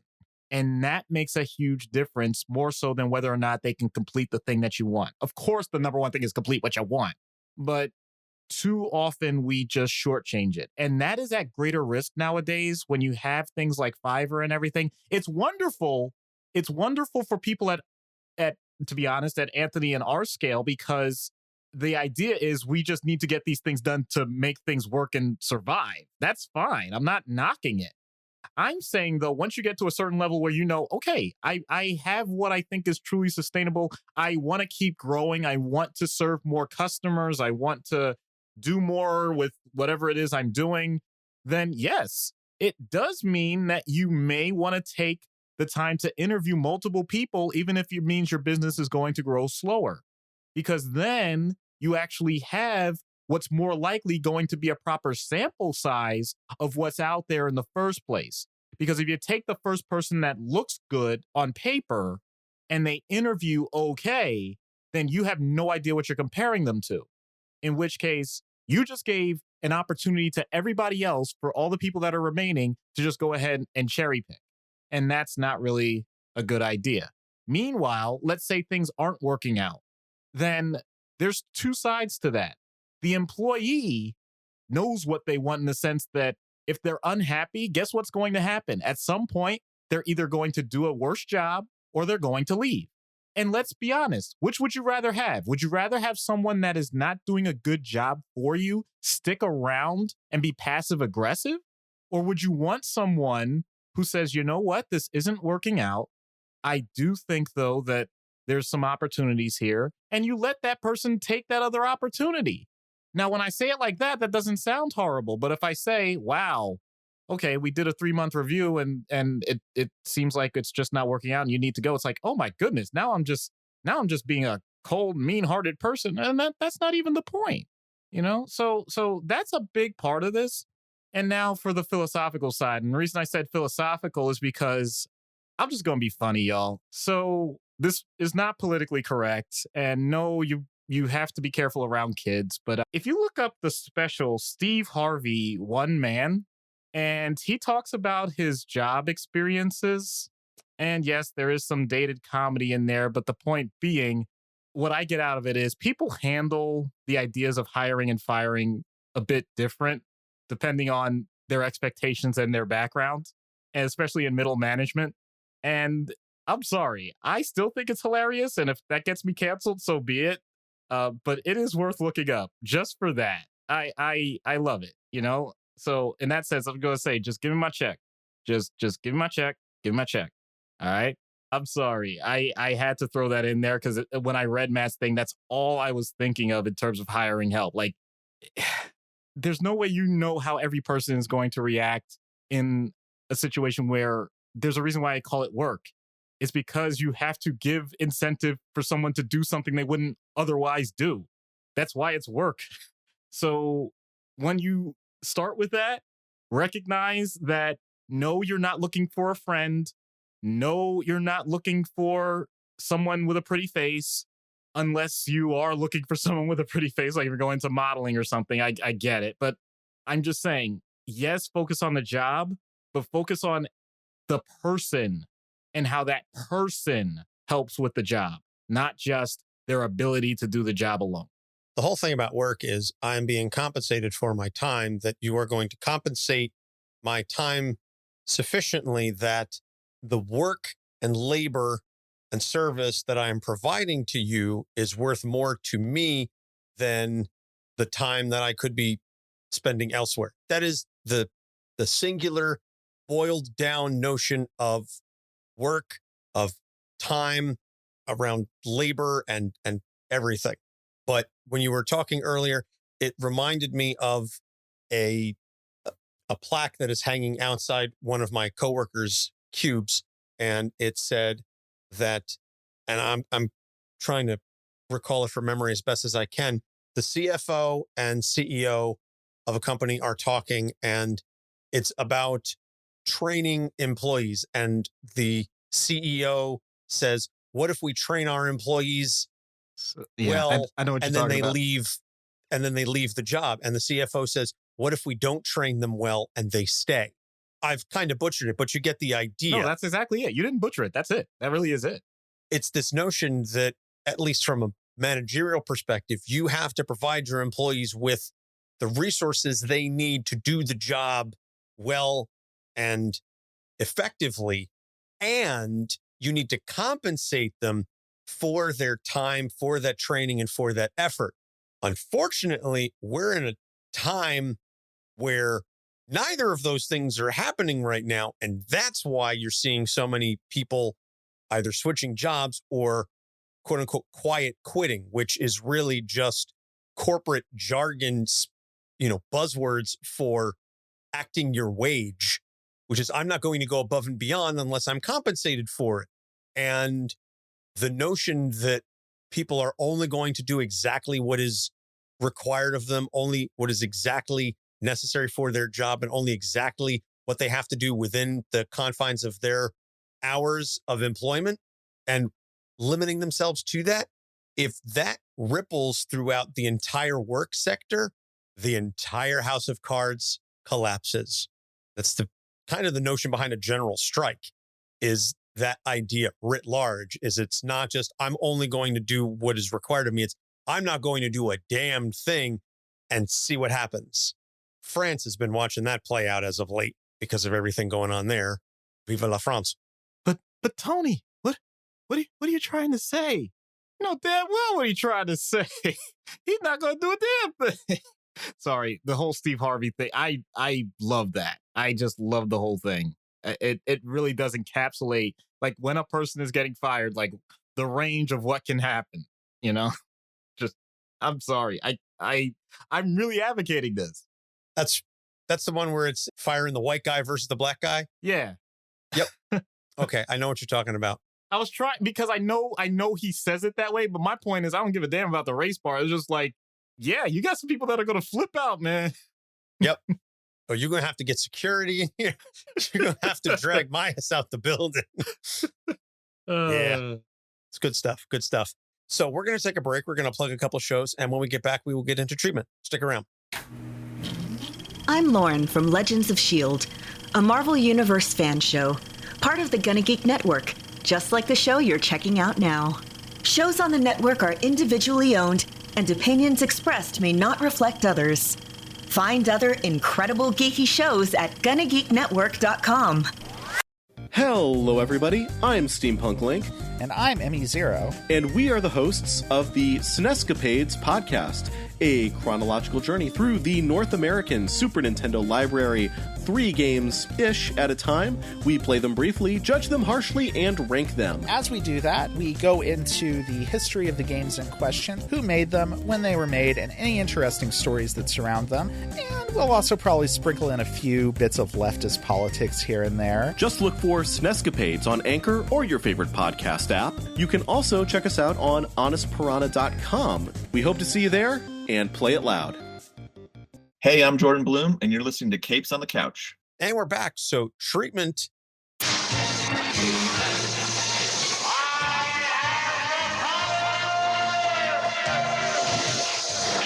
Galactus does have all of the power. And what are you going to do to help him manage it?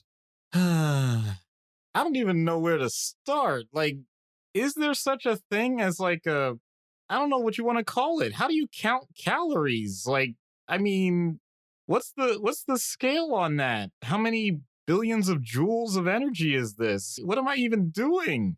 I don't know how to balance things out. And not only that, I've actually had this question for a long, long time, and I mentioned it before. The whole point of eating is because you actually expend energy doing other things. What is Galactus's routine?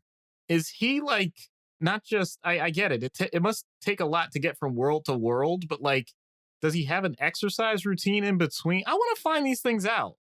So honestly, it isn't so much about immediately starting off with what he's eating, because I guess we know what that is, but what does he do with it afterwards? What's the whole process? I need to know more. Those are the things that I would really be asking. That's where I would start, because I want to start with the unknown. We know the whole point. Devourer of worlds, got it. But what else? I really would be doing that type of exploration before getting to just say, please don't devour all of us. So maybe he scales back his movement. He cuts down on his caloric expenditure. Yeah. Okay. Tell Galactus to get real lazy. I mean, it might result in like the heat death of the universe. I don't know, but something different. That's fair. I'm not really sure what an out of universe treatment would look like. We can address certainly the eating disorders, which I think we did in large part when we talked about that particular issue. And maybe so eating disorders and the guilt associated with the eating. Yeah. Well, and some of you may get a little tired of this because I think you know where I'm going to start with this. Many times it does have to do with personal experience, trauma, whatever it is. Explore it if it's there. But then also, I'll admit my experience is limited because I haven't spent an extensive amount of time doing eating clinic work, either outpatient or inpatient. So I can tell you that some of it, once again, gets back to the practical side. If someone is anorexic, then yes, they do get weighed because we need to have something to measure against and how they're doing for the sake of survival, let alone obviously having the conversations about possible body dysmorphia or just general self-esteem. So there's that. And then, of course, on the other spectrum, if there's overeating, then yes, what's the exercise routine? What's the diet? What's, all those things. Whatever underlying medical conditions may be contributing, can't shortchange that. So always make sure a person is on the proper medication treatment. Check your thyroid, folks. It's something that's so incredibly important and plays a huge role in this. We know it. If you are pre-diabetic, then please check with your doctor if there's anything you can do before developing, full case of diabetes. And this is very important for the mental health world as a whole. If you are taking things like antidepressants, antipsychotics, mood stabilizing medications, those have a huge impact on metabolism, and we know it. And I'm apologizing for every physician that has used them, including myself, because we know that these things can happen. Yes, we're trying to get better options for you, but there is a lot that's still in your control. So if you have gained weight, if you have noticed that your cholesterol levels and your blood sugar levels have changed because of the medications themselves, and like I said, I'm sorry, it is a known effect, and we will help you navigate that with your primary doctor to get through that. If it's not anorexia, I apologize. If it's bulimia, or it can be anorexia if it includes certain types of purging, then it's behavior modification. It's actually keeping a log of the last time you did those things and reviewing it with a therapist, all these in consultation with a dietitian if it is a matter of actual pure diet or whatever restrictions there are, and just taking it one day at a time. Sorry for the cliche, but at the same time, every day that you last doing it is a day that gives you an opportunity for more freedom for what you want to do in life instead of worrying about all this stuff in the first place. Yep. I said earlier that it was going to involve a reframe with respect to the eating. And we've spoken many times on this show about the importance of reframing and cognitive behavioral therapy. Cognitive behavioral therapy isn't the only paradigm that uses reframing, certainly. And it's definitely not the only thing within CBT, but it is a huge part of it.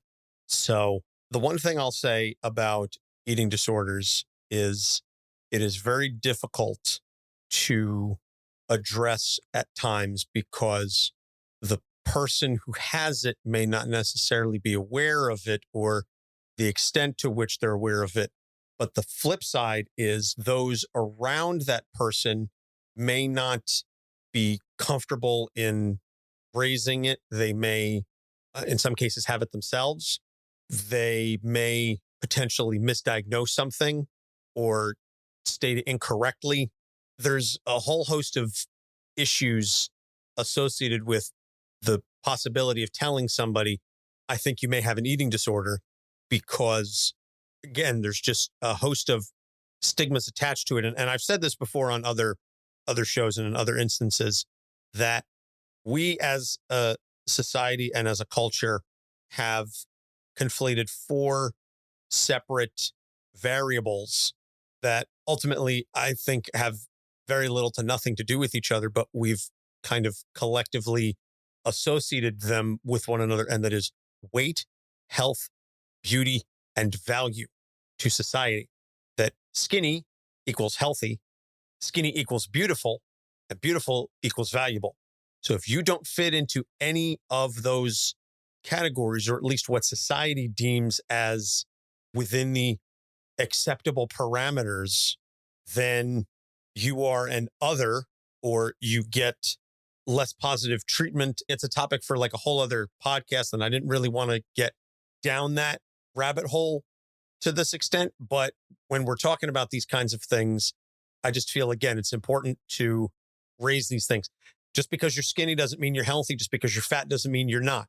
Attractiveness and what someone finds attractive has nothing to do with the number on the scale or the body measurements that you have. And none of the above have a damn thing to do with your value to society and your inherent value as a human being. So I just want to make that abundantly clear to anybody who's listening to this, that your value as a person is wholly independent from your physical appearance. Your weight is nothing more than a numerical depiction of your relationship with gravity. And that's kind of all there is to it. But I just wanted to go on record as saying that when we were talking about these things, it just kind of brought it out in me, if you will. And that is how you shut that down. That is amazing, dude. Well, thank you. So with all that being said, I'm not really sure you can conceptually fit Galactus on a couch, but we're going to damn sure try. Hello, Galactus. I'm Dr. Issues. Greetings, Doctor. When Adam Warlock said I'd be doing work for cosmic beings, I wasn't quite expecting this. You have been approved by beings of power beyond comprehension. This carries with it incredible responsibility. Seems like I've heard that before. The hero called Spider-Man has made it somewhat of a mantra. So how can I help you? I know your specialty is mental health, but you are experienced in physiology, are you not? Well, I'm a psychiatrist and an MD, so I have knowledge of human biology. Having said that, I'm not really sure how that would apply to a celestial being of phenomenal power. I don't think there's even a remote chance of analogous internal systems. I am less concerned with the biology and more focused on the mental connections to the physical form. All right. I can't believe I'm asking this, but what can I do to help you? I need to go on a diet. Excuse me? I must find a way to satiate my eternal hunger for the sake of sentient beings. Oh boy. So I appreciate you seeking my input, but I don't know how to help you here. You can provide me with suggestions to create mental blocks to abate the compulsions associated with the hunger. That is not even close to what I am trained in. Much as I would love to help you, I don't even have the first inkling where to start. Might you have an associate who is trained in such matters? Sorry, I don't know if there's much of a call for cosmic dietitians. Perhaps you know of some free-range options? How would that even work? A planet of sentient beings who desire to ascend to a higher plane, all of whom have the freedom to stay or leave. I have not figured out all of the logistics yet. I was hoping for your input. I'm sorry. Wait. Have you seen the commercials for that medication that wasn't originally designed for losing weight or whatever, but people started taking it anyway? The impact of a minuscule spheroid would not satiate such a state. No, but the premise is similar to what I'm thinking. You need a new set point. So, change the order of what you eat and when, then maybe some sort of suppressor. And, how does one do bariatric surgery on a cosmic scale? My physical form has no known constants. I am whatever form is comprehensible to the species viewing me. And you're still large, so we're gonna need an endoscopy tube the size of a space station. Like maybe route the last veins of our coal mines to neutralize your digestion, I guess, from the start. If we combine that with the theoretical particles of the Hadron Collider, I think we might get some sort of black hole, and it'll be inside you, and that way everything that comes in would just as easily pass out. And what would exit this tube? What matter of energy or matter is created from this experiment? I'm not a physicist, but I think it could reset whatever goes through back to the original point of his existence. Like before the Big Bang or whatever. I don't know. You are willing to take a chance on existence as we know it just to recreate it from my hunger? Well, when you put it like that, or after you eat and there's this new hole, can you eat that? Eat myself? The hole? I mean, what if you came out on the other end? I mean, what would you be like then?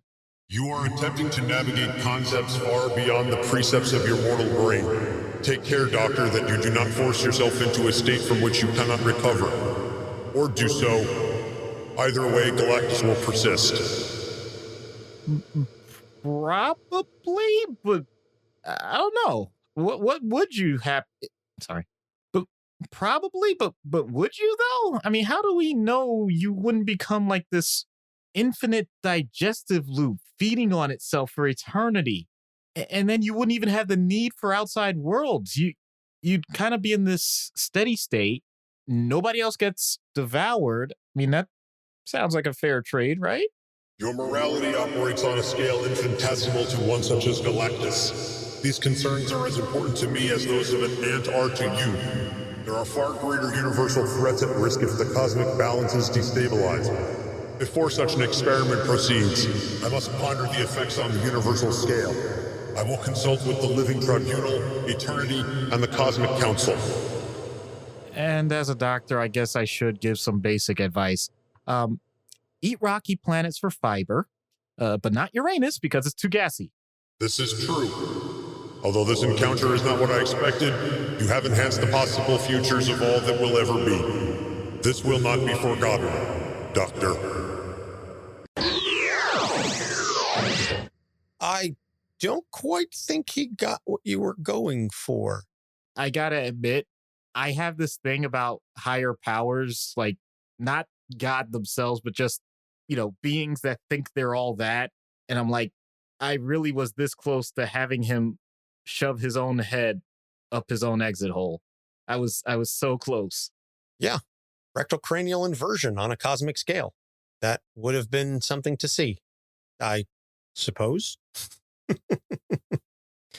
So recommended reading for this is the Galactus trilogy, the original Stan Lee, Jack Kirby story. Still to this day holds up as one of the finest examples of storytelling in the comic book medium.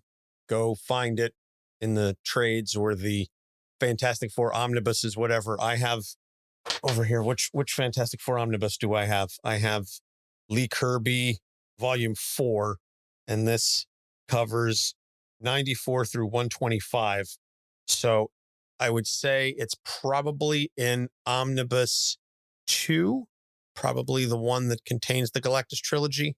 I would have to double check, but based on the average number of issues within the omnibus, I'll say it's probably 2. It's either at the very end of 2 or in the beginning of 3. So check it out because you want Fantastic Four 48, 49, and 50. So go back and check those out. And then I dig the Ultimates. That's where he becomes the Lifebringer. It's a cool story. So next episodes are Nova, Richard Rider, and Miguel O'Hara, Spider-Man 2099. And then we will be going on our summer hiatus.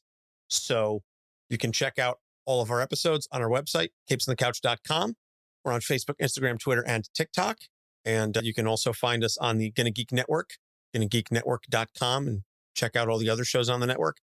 I also just had an episode, a guest spot that I did on Waffling Tailors, where we discussed the 1995 Mortal Kombat film. And I can say in all sincerity, it is one of the funniest guest spots I've ever recorded. It's no disrespect to the many other wonderful, hilarious podcasts that I've guested on, but something about Jay and Squidge and Mortal Kombat and Christopher Lambert. We only spend maybe 30 to 40% of the hour and a half talking about the actual movie. The rest of it is wonderfully, hilariously bonkers. So go and check that out and let me know what you think. What, Doc? You've got something to say. I swear to you, I just came up with this as you were talking, and that's why I had this reaction. And I just have to ask the question. If Galactus eats too much of the Milky Way, does he get galactorrhea? Get out. Get out. Don't come back. We're done here. For Doc Issues, I'm Anthony Sitko. Thanks for listening. We'll see you next week. Capes on the Couch podcast is for entertainment purposes only. Dr. Issues is a psychiatrist, but he is not your psychiatrist and does not have knowledge of your individual situation. For any personal mental health concerns, please consult your own healthcare providers. For medical emergencies, please call 911 or the designated number in your area immediately. Remember that you are not alone and help is out there.